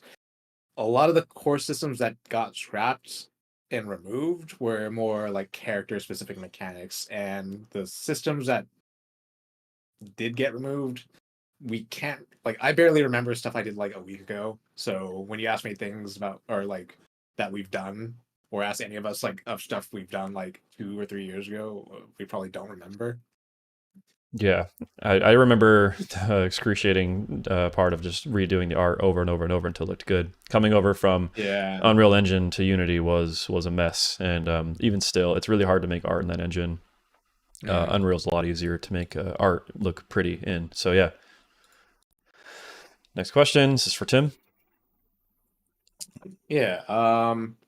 What's the idea of the roster size? What archetypes are you planning on covering? So we're planning on, if we get funding for the right amount, it is a 15-character launch, which is on par with most games that are launching today. If we do not get any funding, we are planning to do probably a 6-character early access and then full launch with like 8 characters. If we do get the support from a publisher, or if basically the unpublished version gets a lot of love from the community, we can do more seasons and additional characters. For archetypes, we're trying to cover like all the main fighting game archetypes. So like your grappler character and your zoning character, your projectile zoner. Those characters are not in the game currently of the 3 that we've shown. or even in the character poster that we've shown. So those are characters that we are planning. Ashoto is one of the characters that we are planning. We are planning for a lot of weird archetypes and a lot of gimmicks with these characters. Mm-hmm. And the quicker you wishlist us, the easier it will be for us to get funding, and the quicker we'll be able to get this game out there and get those characters made. All right, final question. This is for me. What engine are you guys using to make the game? Curious on the game dev process in particular, such as coding in C# or C++. So we're using Unity, and we're coding. Tim and Will are coding in C#. Yeah, that's it. Okay, so now that's all the questions that we have on this Google Docs here, or slides. So give us a second. I'm going to put the BRB screen up, and we're going to gather the questions that were asked throughout the chat and answer more questions that come through. So bear with us. Hold up for a couple minutes. So be right back. Yeah, if you're watching the stream and you want to ask your questions, throw them in now. Into the chat. Throw them in now. Yeah. All right. Be right back.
I can do All right, 40, we're coming back. 45. So here's a bunch of questions Okay. we have that we've added to the doc from the chats from both Twitch and YouTube. So let's just get right into it. So from the chat, oh wait, we got last minute on Discord. Has the art style changed and developed over time? And where do you pull inspirations from? So yeah, me and Izzy can answer this one. The art style has changed a lot. We were kind of developing it for a while. The art in the game, like the 3D art that we were doing in engine, has gotten better and better over time. Because that was me learning Unity and the URP rendering pipeline. And Izzy is our co-art director with myself, and he was figuring out what the game looked like, concepting environments. And Izzy, if you want to speak more on that. Yeah, so as far as like developing the art style, I don't think we really had a solid specific art style other than like my own personal, look until pretty recently. Like we had a lot of concepts kind of floating around, but it really took me and Cordell kind of working together with what's possible in the engine, what's possible in Unity, what's possible with like the tools that we have, and then also looking at our inspirations. Obviously, like we're inspired by anime and comics and like the Saturday morning cartoons that we used to watch, and we chose a colorful art style because it made sense for the diversity of the cast, because I think that's what makes a good fighting game, is a lot of different silhouettes, a lot of different fighting styles. And so the style kind of developed organically as Cordell and I were working on our respective fields. Like he was trying to make the game look good in 3D, and I was trying to make the game like make sense in a conceptual like 2D space. And then what I would do in concept, Cordell would riff off of and try to build it in like whatever, in all the 3D software that we need to make the game. And we kind of landed on the look now. And then I think the splash of like spice that we added to the game was kind of the graffiti and street art and urban style that helped kind of unify everything towards the end of as we were like developing the art direction. All right, next question. Which characters have fought canonically? Who wants to answer that? I guess I could talk about that a little bit. Go for it. I would say our game, I think that it's kind of open to interpretation right now, but the world is kind of set up where a lot of these characters haven't met each other before. The story unravels in such a way where a lot of them meet each other for the first time, and it's really keying off of the fantasy of a lot of shonen like anime and manga, where you have these like characters from all these different clans or continents or worlds are fighting with one another over something, and we'll reveal a little bit more about what they're fighting over, but they're specifically from like their own region, and they're clashing together over a shared kind of interest over a certain goal. And sometimes they fight and sometimes they ally, and we've been doing a lot of world building to kind of justify why they're fighting with one another. So as far as we're concerned, the developers, like our characters are still trying to like they're still on the path of kind of meeting each other. But some of them have met before. Shai and Achilles have some history together, but I don't know if they've like straight up fought. But yeah, there's going to be like explanations for everything, and as the story develops, they will canonically eventually fight each other. Jingo's arch nemesis is Django. The D is Django. silent. Oh, yeah, the Django. Yeah. All right. Next question. I'll like say it out loud, and then you guys can we can see who was on answer. So, last night y'all mentioned Jingo's master, even though he's dead. Could we have him as a skin for Jingo? You could probably have a color palette, but probably not the master specific. Maybe not like literally, like just play Jingo like a skin of the master, but probably like a karate gi, because he's kind of dressed like a traditional like karate teacher. So maybe there was like we could do like a karate gi for Jingo that's kind of inspired by his master. Yeah. Unwishlisted. Unwishlisted. Last night was mentioned that Mimi is sort of a Jingo Echo fighter. What are the similarities and what are the differences? Oh, I could do that one. Echo. Do it. Yeah, so Mimi's fighting style is still TBD, but she's kind of like the Ken to Jingo's Ryu. So she'll have a similarity, like kind of picking up off the trope of like Spaceys and everything, where or Shotos, where there's a familiar kit, there's a familiarity to their fighting styles, but there's like a little bit of variation within that character's like kind of take on that style. So she'll probably have a projectile on her B move like Jingo. She'll probably have like like some sort of recovery with like a tool like Jingo. But some of that stuff still needs to be figured out. One of the things, since the release of Aki, I think we were kind of thinking of Mimi being poison based, but since then, we kind of thought about it a little bit more, and I think Mimi would be. We were thinking it'd be cool if Mimi was actually more of like acupuncture based. So she has like those long claws, so kind of like a reference to Neji and Hanada from Naruto. I'm envisioning that Mimi uses her claws and acupuncture abilities to like lock off your chi or like stop your meter from gaining, and we could totally build a mechanic around that. Yeah. Something to note, Jingo has his unique gimmick being the item system. When he charges up his shuriken, Mimi will not have that. She will just have something different. Yeah, it won't be like a different one-to-one gimmick. clone. Yeah, it's not going to be like Ryuken. It's not going to be like Fox Falco. It'll be pretty different. But, yeah. Do you guys have any leverless playtesters yet? Yes? Sanji, Yeah. I think. It's Sanji. it's weird over Hmm. Parsec right now. Parsec like picks up inputs strange, but I believe we've had a couple people be leverless, and in person it works fine. Yeah. Yeah, Sanji's played on the Smashbox. He doesn't really have any issues with it, but I haven't had anyone join on that plays with like an FGC leverless controller. It's only been like Smashbox players, which you don't need the additional analog modifiers for that. And we are looking for somebody to test that and then kind of help finesse those controls better. Yeah. All right. Question, What can this is from Neko? What can OTG and how often can you OTG per string combo interaction? Yeah. So OTG moves, you guys might not know what that means. That is an on the ground move. So in Marvel 3, if you are knocked down, or in Street Fighter as well, you are knocked down, you can't really get hit, but there are specific moves with properties that can hit you on the ground, such as Wesker's, down forward, gunshot. OTGs in this game, when you are knocked down, you're usually vulnerable. You can pretty much always just hit them because you're expected to tech and get out and be invincible. I think the only time right now that there's a invincible knockdown where you can't be interacted with is when there's a untechable that leads into a knockdown. Okay. A red X. Who's also highlighting this? Can you not? Anonymous platypus. Can you buffer grabs the C stick? What? Will answer that in chat. I think he said it will happen. Okay. But I don't think it's currently in the game, but I think he answered that already. That is going to happen. Question from Neko again. So again. Nasby2 has this guy's asking too many questions. Somebody's gotta kick him. This guy's supposed to be writing down. Who is this guy? More. So Nasby2 has some unique mechanics as gimmicks for characters, such as reducing DI ability. What unique mold-breaking gimmicks can we expect from Combo Devils?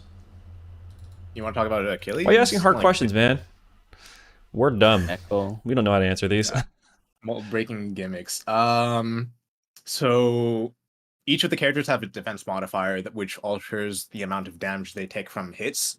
It doesn't affect their KB. It is calculated like the KB is calculated before the damage reduction, right?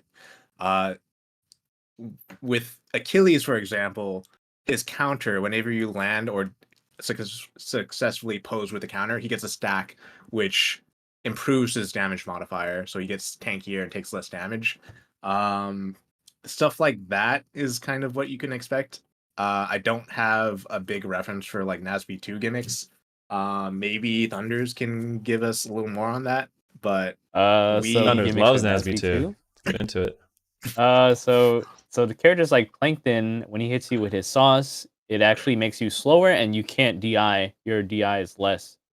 So that's something that they have in Nasby 2. There's also like status ailments like being on fire, you start taking damage slowly.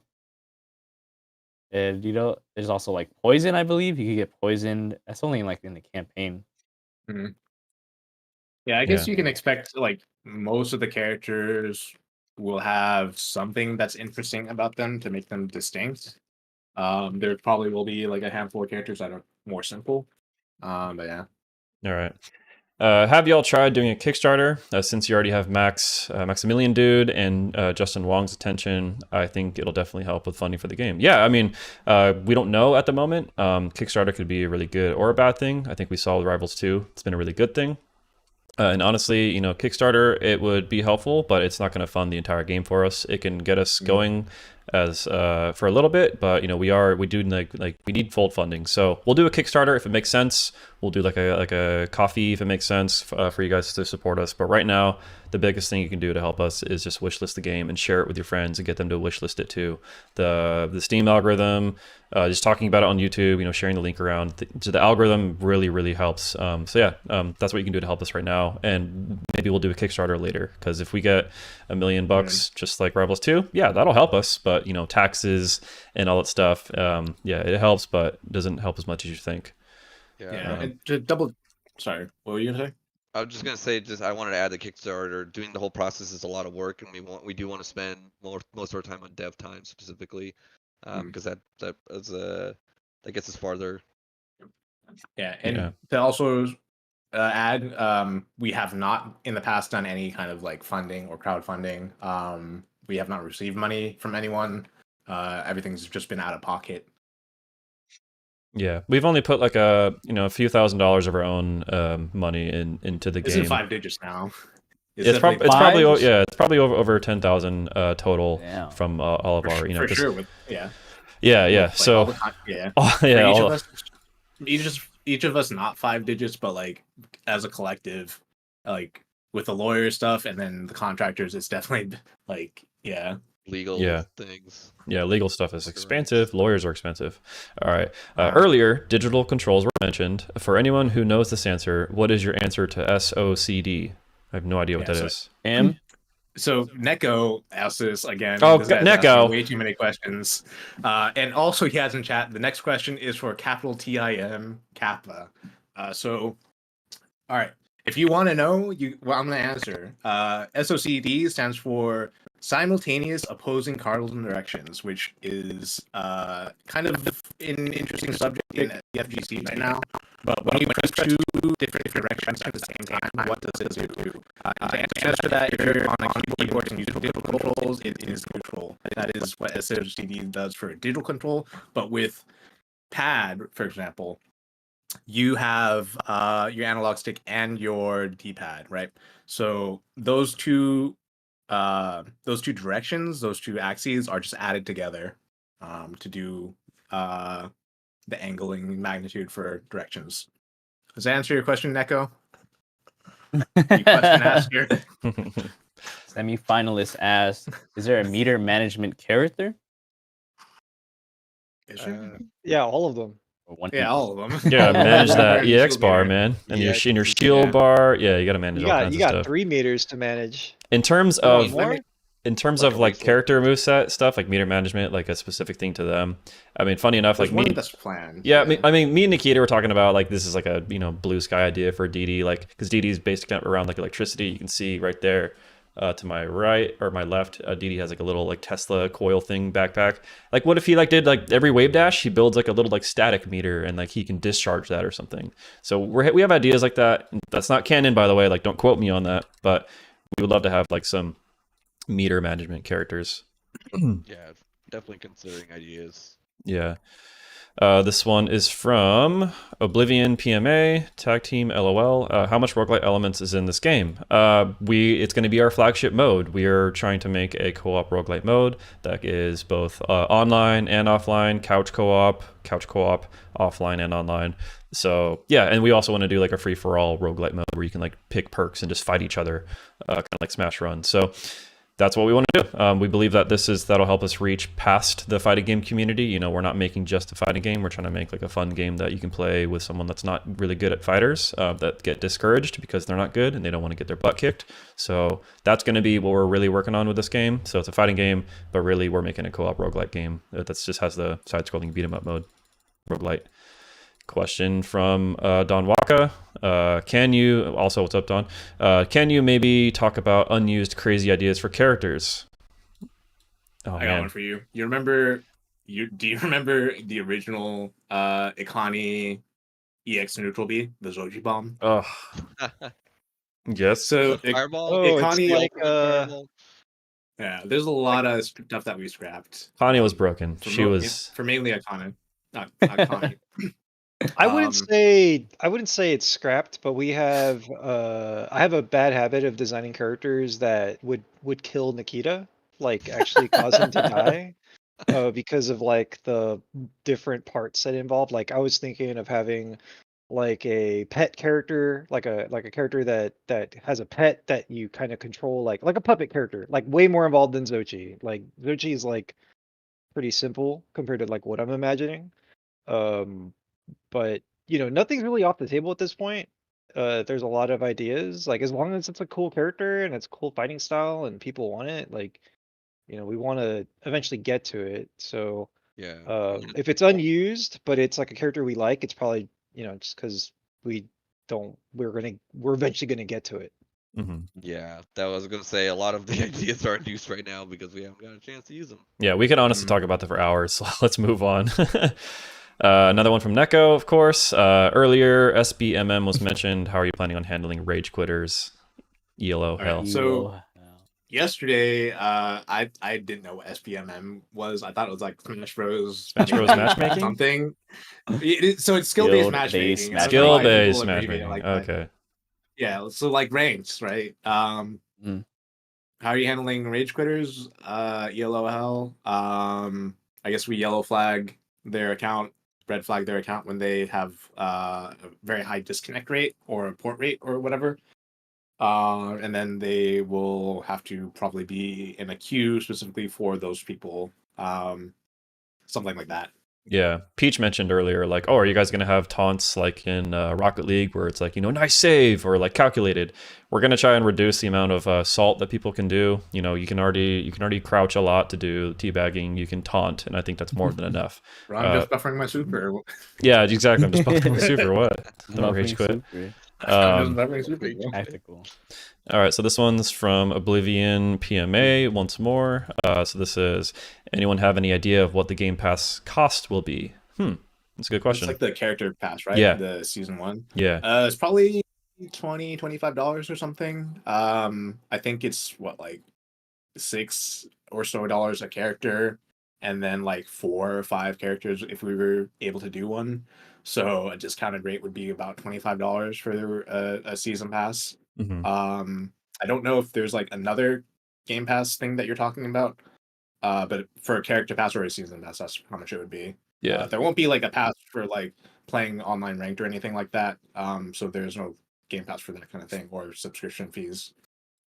Real quick before I say this question out loud, let's cap this out. Oh, look, there's not that many, but let's probably not ask any more questions in here. I'm gonna ask people to join the Discord. We do have a Q&A channel in there. We're gonna start answering questions in the Q&A channel now instead of just like waiting for a stream to answer questions. We'll be more active on Discord, just answering them on that channel. So join the Discord. There's a Q&A channel where you can post your question and we'll get to it. So that way we don't have to just save it for a stream. All right.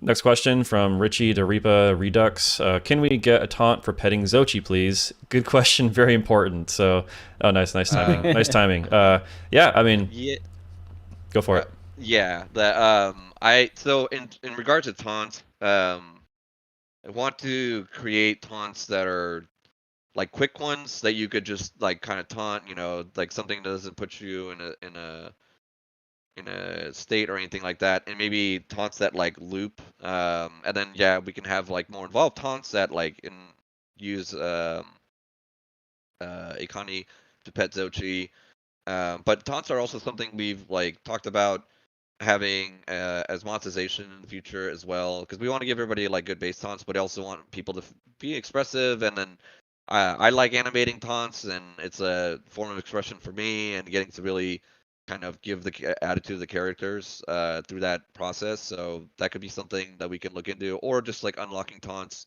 through like challenges in the game and stuff like that. There's a lot of room for that, and they're they take time to make. They're not just like a thing you can just manifest out of nowhere. But I think it's important for the characters, especially in a fighting game where that is the whole point, is the characters. Yeah, this is I think the only taunt we have in the game right now. So yeah, Jingo has this little peace sign thing he does, and what's cool about this is, oh god, I broke the. Well, what did I do? Oh, because I'm in debug mode. Okay, cool. So you can actually do an air taunt too. So you can do the taunt in the air, and I like to do like some like ledge stalling. Yeah, I will add in Ikani and Achilles taunts. They're just low priority based on functionality of the characters and making them actually play and everything. But we'll get there. Yeah. 1 second. Let me get back to the questions. I liked that back plate actually. All right, let me reduce the size of this guy. All right, so we got a question from Super Derpy Dolphin, and it says, will the game feature hurtbox shapes other than spheres? It's a good question. Yeah, so I think Will actually answered this in text, but yeah, so we use capsules for hitboxes. There's spheres or capsules when they're stretched. They're currently interpolated circles also. Everything's flattened as well, so there's no z-axis like hitboxes. Everything's just squished down like flat zone. We I also can show what might that looks like add, too. yeah, we might also add interpolated capsules at some point, but I think something that we've been considering trying out is like square hitboxes, just to make things a little bit easier.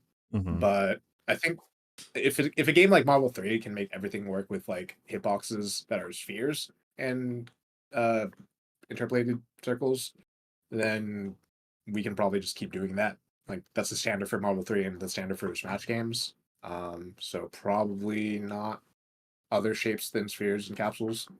Yeah, and you can see here what we're talking about, where like they're flattened on like the z-axis or the y-axis. You can see like Jingo's leg is up in front, but it's all capped at that like at that axis. Do his down tilt. I think it'll make your thing more clear, because like he clearly swipes through the z-axis, but the hitbox will stay like. Yeah, you can see where his arm is in 3D space, but where it is, it's all flattened on that one space there. I mean, probably like an aerial too, yeah.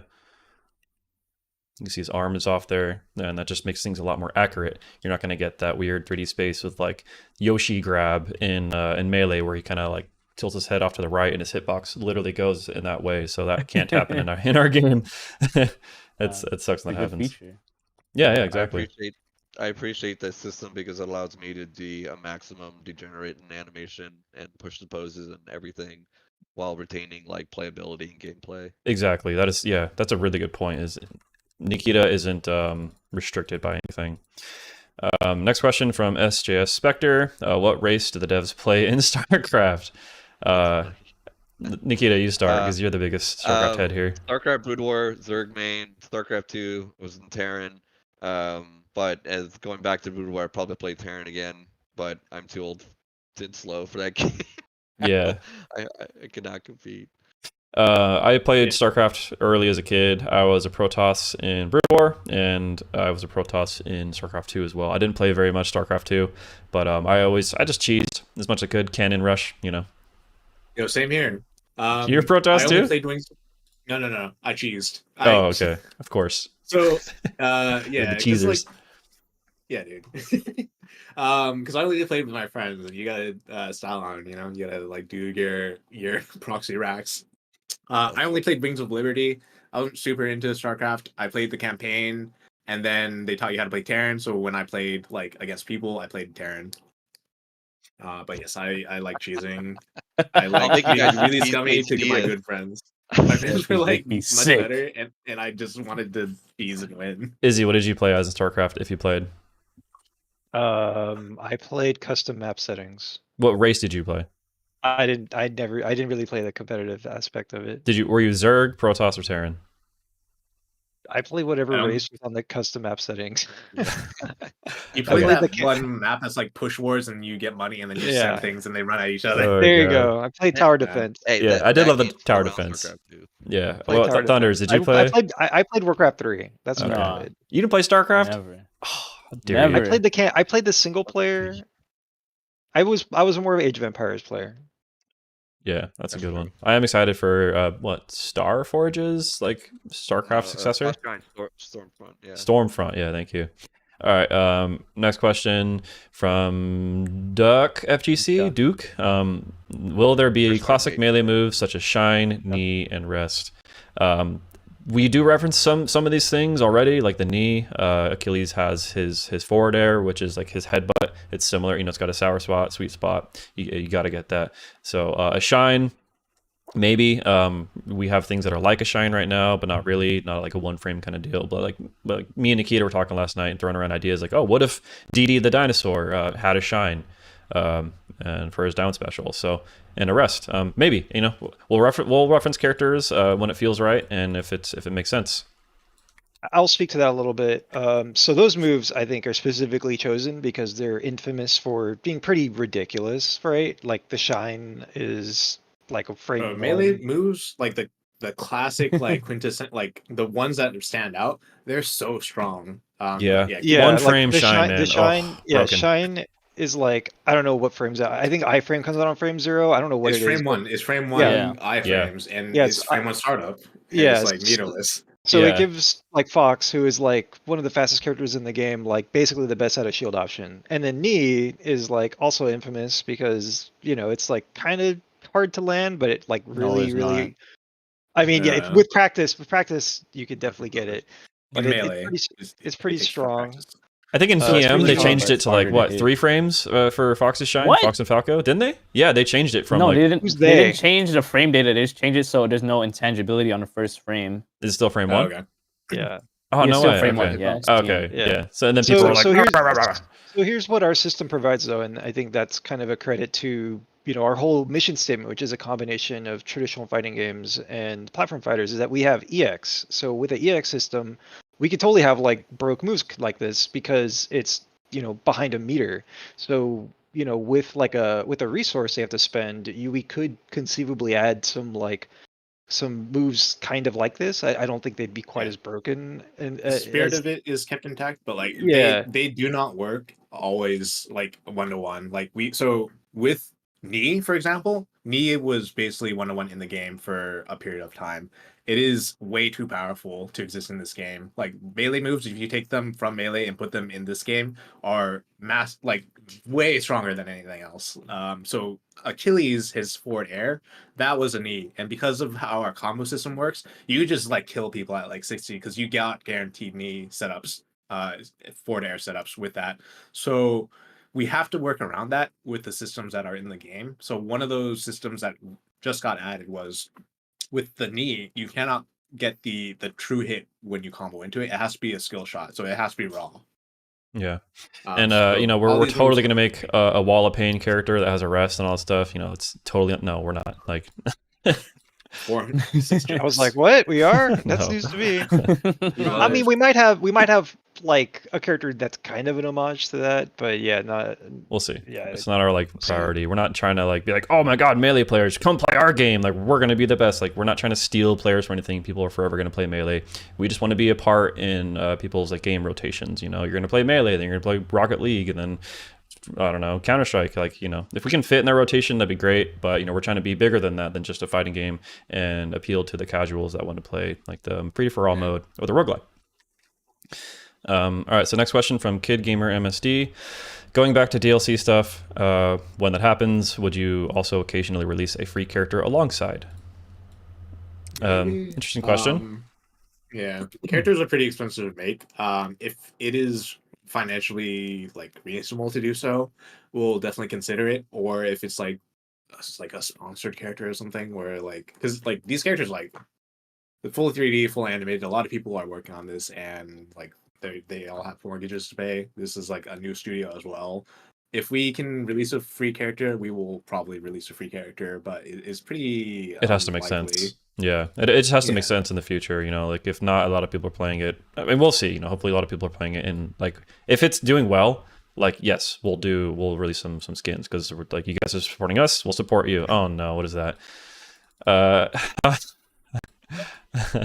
From Renzo, how does Mimi play in comparison to the cast? Is she similar to Jingo? Already answered. So yeah, clone character, but you know, moveset is a little different. It's basically using the same rig. We can jumpstart Mimi because she can share the same animations as Jingo right now, and we can alter her course from there, basically. Yeah. Let me unbold this, and make it smaller. All right, so from DJ, Pyro, Techniz, and VGM OSHA, will there be a playable demo alongside the Steam launch? I think that this is a cool question. I think that doing a demo is really good because I'm a big fan of what Pirate Software says. You know, he's always saying buy the demo, but you know, not really. But try the demo, and then either buy the game or don't, based on if you like it. If you don't like the game, don't buy it. And if you do like the game, then you know you can support us. I think that's really fair to do, and I think launching a demo is a really good idea. Yeah, I guess like if we have like a level or like the tutorial or something in the demo, or like a couple of characters playable but not online in the demo, like we could probably do that pretty easily. We haven't really thought about it that much or discussed it, but We haven't. Yeah, I mean, my gut reaction's like, yeah, let's have Jingo, Achilles, and Akani, and like maybe one more character like as a demo for free, like maybe like one match, and it's just like purely just online play, like peer to peer or something. That way, we're not spending a resource to keep the demo alive. People can be peer to peer and just try the game out. I think that's more than fair to say. But we'll see. Don't quote us on that. We might change our mind. And to add on to that, when we're doing the road to release, there will probably be just closed network tests or like open betas to stress test the servers and everything, which is going to be like a larger cast that you can play and online to test out things. After launch, if we can, we will probably provide a small demo that's always available for people who just want to see what it's like and try it out. Yeah. And see if they want to buy. How many wish lists have you gotten so far? I think we're over 7K now. So what you guys are doing is definitely helping. The algorithm is helping. You know, once we get to that 10K mark, it's a different conversation. I don't know. We're gonna be asking from there. Yeah. So please keep. Are you trying to point, Nikita? I can't do this backwards. You got to do the face too. Oh my god! So yeah, please keep wishlisting us. Please keep sharing the game. Get this game in front of people's faces, because the only way for us to get this game made is with you guys' help. You know, we're still looking for funding, and this gives us leverage. If 100,000 people are following us and wishlisting us, a publisher or an investor is going to be like, well, obviously people are interested in your game. Here's X amount of money to finish your game, and then from there we can give you guys an estimate as to when we can actually launch the game based on the funding we get. What happened here? Jesus. Okay. Okay, so we got a couple more questions left. Let's go. From Ruli Tasho. Yesterday I asked if your supers are going to be more than a big knockback hit. What are some of the properties you have planned for our supers? Let me speak to that a little bit. I'm sure Tim wants to weigh in, but we were thinking. Oh, you don't? No, I do. Of course you do. I mean, if we get everything that we want, like we want to add multiple supers that have their own unique inputs. Like that would be really cool. Like if Akani and Jingo had like one of the, like we had this crazy idea for a super where Jingo could like make a shadow clone, and it would like kind of mirror your inputs. Shadow partner. Like a shadow partner, like an ice brother. like a temporary like ice climber clone that like mimics your movements and stuff, and that would like be a crazy super where you could just do some crazy yun or yang, I don't remember which one of them, like pressure or whatever. And then there's another super in the works for Akani. But yeah, there's definitely opportunities for like more creativity with the supers. They don't have to just be kill moves, but it would be really cool to do supers that have like install properties. Yeah, we will probably do install supers. We'll probably do multiple supers. I'm trying to figure out like what the production schedule for that will be like. But yeah, it's not just going to be like a big knockback hit. There's going to be utility specific supers as well as like the cinematic "Hey, you're dead" supers. All right. So from Kid Gamer MSD, will we get more lore through the comics? Izzy did the comics, so let's let him speak on that. Yeah, maybe. So yeah, I did a couple pages of a comic, and we'll figure out when the right time it is to release that. It involves the first, I suppose, canonical time that Jingo and Akane like meet, and it's a fighting game, so you probably guess what happens. But you know, down the line, like if you guys think of any like arcade games, how there's like a little animated comic that you see before you start the arcade mode. That's something that we plan on doing at some point, where you get a nice little like painted, you know, Street Fighter games do this too. You go to arcade mode, you fight like 8 characters or whatever, and then you get like a cool cinematic at the end. And I think it'd be cool to release those as comics, kind of like, you know, handling both situations at once.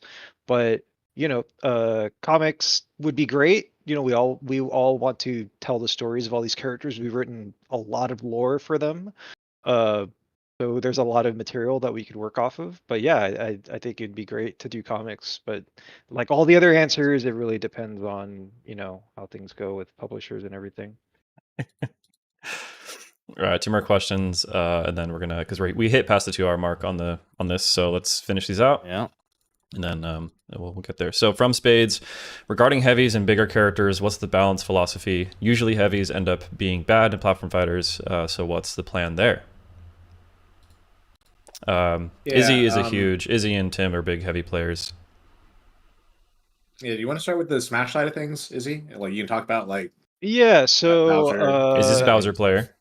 Yeah, I Yeah. worked on Bowser in Project M. I wasn't really a Bowser player, but I found designing like trying to make Bowser like I guess viable and interesting like challenge, just like an interesting design challenge. Your So Samus we and Snake, by the way, were really annoying to play in PM.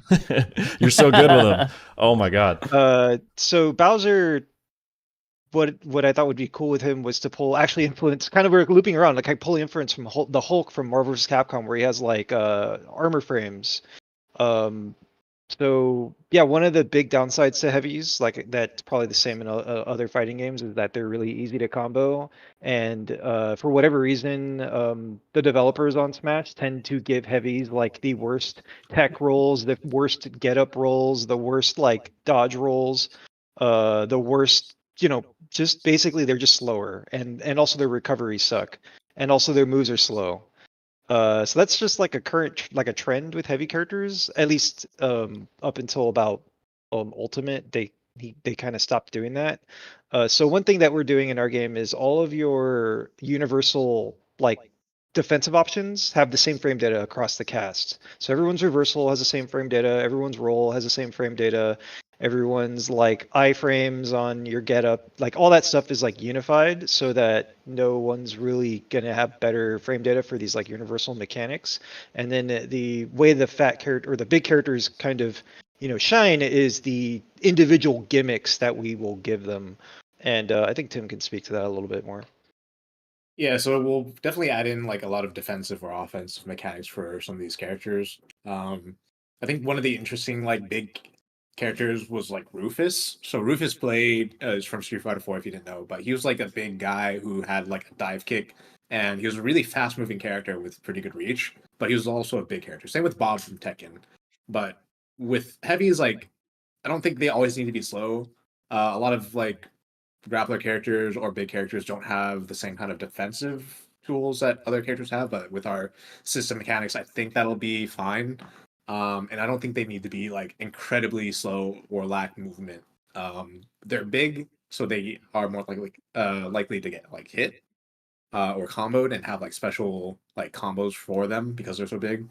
But I missed that old UI. That was cool. Yeah, we have suffered Exert, Potemkin, and Strive Potemkin and Bowser for a long time. Like these big characters will have tools to make them strong. Yeah. All right. This was like a really cool old concept that Izzy did for the character select screen. I thought that was really, really cool. Kind Maybe of we'll a bring it back one day. reference to Street Fighter 3 where you could choose a super and it like costs a certain amount of bars. So I don't know, maybe we could do that in the So future where you cool. choose a super. Oh Yeah. no, the Lizzo one. Yeah, don't read those. No, read That's why them. we get the E10 rating. Yeah. So okay. Final question, and I like to answer this one. What is the plan for the game's competitive scene on release, if you guys have one? So I do want to say, you know, it's not up to us whether this game is competitive. That is up to the scene that is evolved around it. You know, same thing that happened to Smash and other games too. We're going to make the game at a competitive level. You know, the skill curve is going to go up and up and up, and there's going to be tech that you guys are going to find, and we're going to fully support the competitive scene if there's going to be one. You know, we have walls in the game. We have all kinds of crazy shit that you guys can experiment with, and you decide what is competitive and what is not, and we're going to be there to support you 100%. So if we get funding and we get money, we're going to support that, and we're going to put, you know, some money into the pool and all that stuff, but we'll see when we get there, honestly. You don't need money to support that kind of stuff. Fortunately, like a lot of the community that we've shown the game to are TOs, and they've really liked the game. They've asked us to come out. So over the next few years, we will foster those relationships and be at those tournaments with you guys. If you want to enter, you can come hanging out and play the game. The game is designed around the tournament level when it comes to balancing the characters and designing these characters. It is like tournament player first, but when it comes to the casual stuff or like the people playing for fun, there are other modes. We aren't forgetting about the people who started out these games playing 4-player with like items, and we are going to have those things. We are planning for the roguelike mode for the casual players as well. But those tools and how the character is played, those are being designed and balanced around top level players. Yeah. All right. So I do want to say as well, you know, the big reason why we're doing that, we're trying to make this game more popular than like just being a fighting game with the whole co-op roguelite mode, or, you know, possible campaign. With Punkzilla, we're making a new game studio. We're trying to have legs for the future, so we don't want Combo Devils to be our only game. You know, we want to make more games with our IP, most likely, or new characters that maybe spawn from Combo Devils. But, you know, we want to make a first-person shooter. We want to make an RTS. We want to make like a Mega Man like meets Metal We're Slug gonna kind make of game. a Rampage game with Lizzo when he was a kaiju. Yeah, like we have all these cool ideas of what we want to do with our IP in the future, but it's all dependent on the success of Combo Devils. So that's where we want to do. You know, Punkzilla is our company. We hope to see it as big as Supergiant Games, for example. You know, it's a small team. We're not going to get to become some huge corporate company. We want to hire up to, you know, max 20 people. Supergiant Games, you know, Nikita works there as a contractor. They treat him incredibly well. It's just amazing. So they are like our superheroes. And yeah, you know, we want to have a future with this. So that is it for the stream. We are past the 2-hour mark, 2 hours and 18 minutes. Cordell, Yeah. can you show a new painting that Don Wacko is working on? Oh yeah. Yeah. Do you want to send that to me? It's in Showcase. It's in Or Showcase. I just I put it in the. Sure. Yeah. Yes. Go to the Google Doc and then show it. Also, probably if there's a tweet, link it in chat. It's in Showcase. Did you mark it as shit. official? Oh my gosh. You can go to This you can go to the shit document fire. as well. Yeah. Oh, he's got it. There you go. All right. So this is Don Waka. Did this amazing painting. I'm gonna hide our faces. So I'm Don gonna go Waka in the say chat. French Shout out is- to you, dude. This is What's really up, Dan? cool. Look at that thing. Dan's a homie. That's rad, dude. That is super, super, super cool. Your boom boxes, dude. Yeah, look at the box fans and the cassette tapes, the boombox. I love like the boombox is spilling Look out at the the upper right. Punkzilla. Little tiny Jingo guy. Yeah. This is Actually, super, Dan, super Dan, cool. give us that Jingo in the top right as a PNG. Little guy. This is beautiful, Don. Dan? Is it Dan or Don? Don Waka. Dan Walker, Don Waka as his Dan screen Walker. name. Yeah. Yeah. So this He guy's also did in. the DD one that is in similar style. Oh yeah, yeah. The D one is really cool too. This one, I'll open that up real quick. Yeah, if you like this kind of art, go follow him on his socials, Don Waka. Yeah, we got some cool people working with us. We have some people we haven't announced. We did some collabs with some really cool people. I'll just say the word SG, and yeah, that we'll announce that like later on. So yeah, we got some cool friends that we've worked with. Let me put these cameras back on. Okay, cool. So that is the stream. I'm gonna say, you know, so this isn't the end of the Q&A, you know, so maybe we'll do another Q&A in the future, but we're just gonna answer questions in the Discord from now on. So join the Discord. Please spam links to Discord, check descriptions. Our Discord's probably over 900 people now. And just ask questions there. We'll answer them in that channel. And follow us. Wishlist the game. You know, that's like I said, that's going to get us the funding for the game. So wishlist us, tell your friends, share our videos around, get people talking about it. That's really all we ask. Thank you so much for watching, and we'll let you know when we do another stream. We want to do more of these because there's a lot of fun. They are a lot of fun. Thank you, everyone. Thank you, everybody. Later, guys. And see you next time. Later. Later. I'm going to end with the trailer again. Peace out.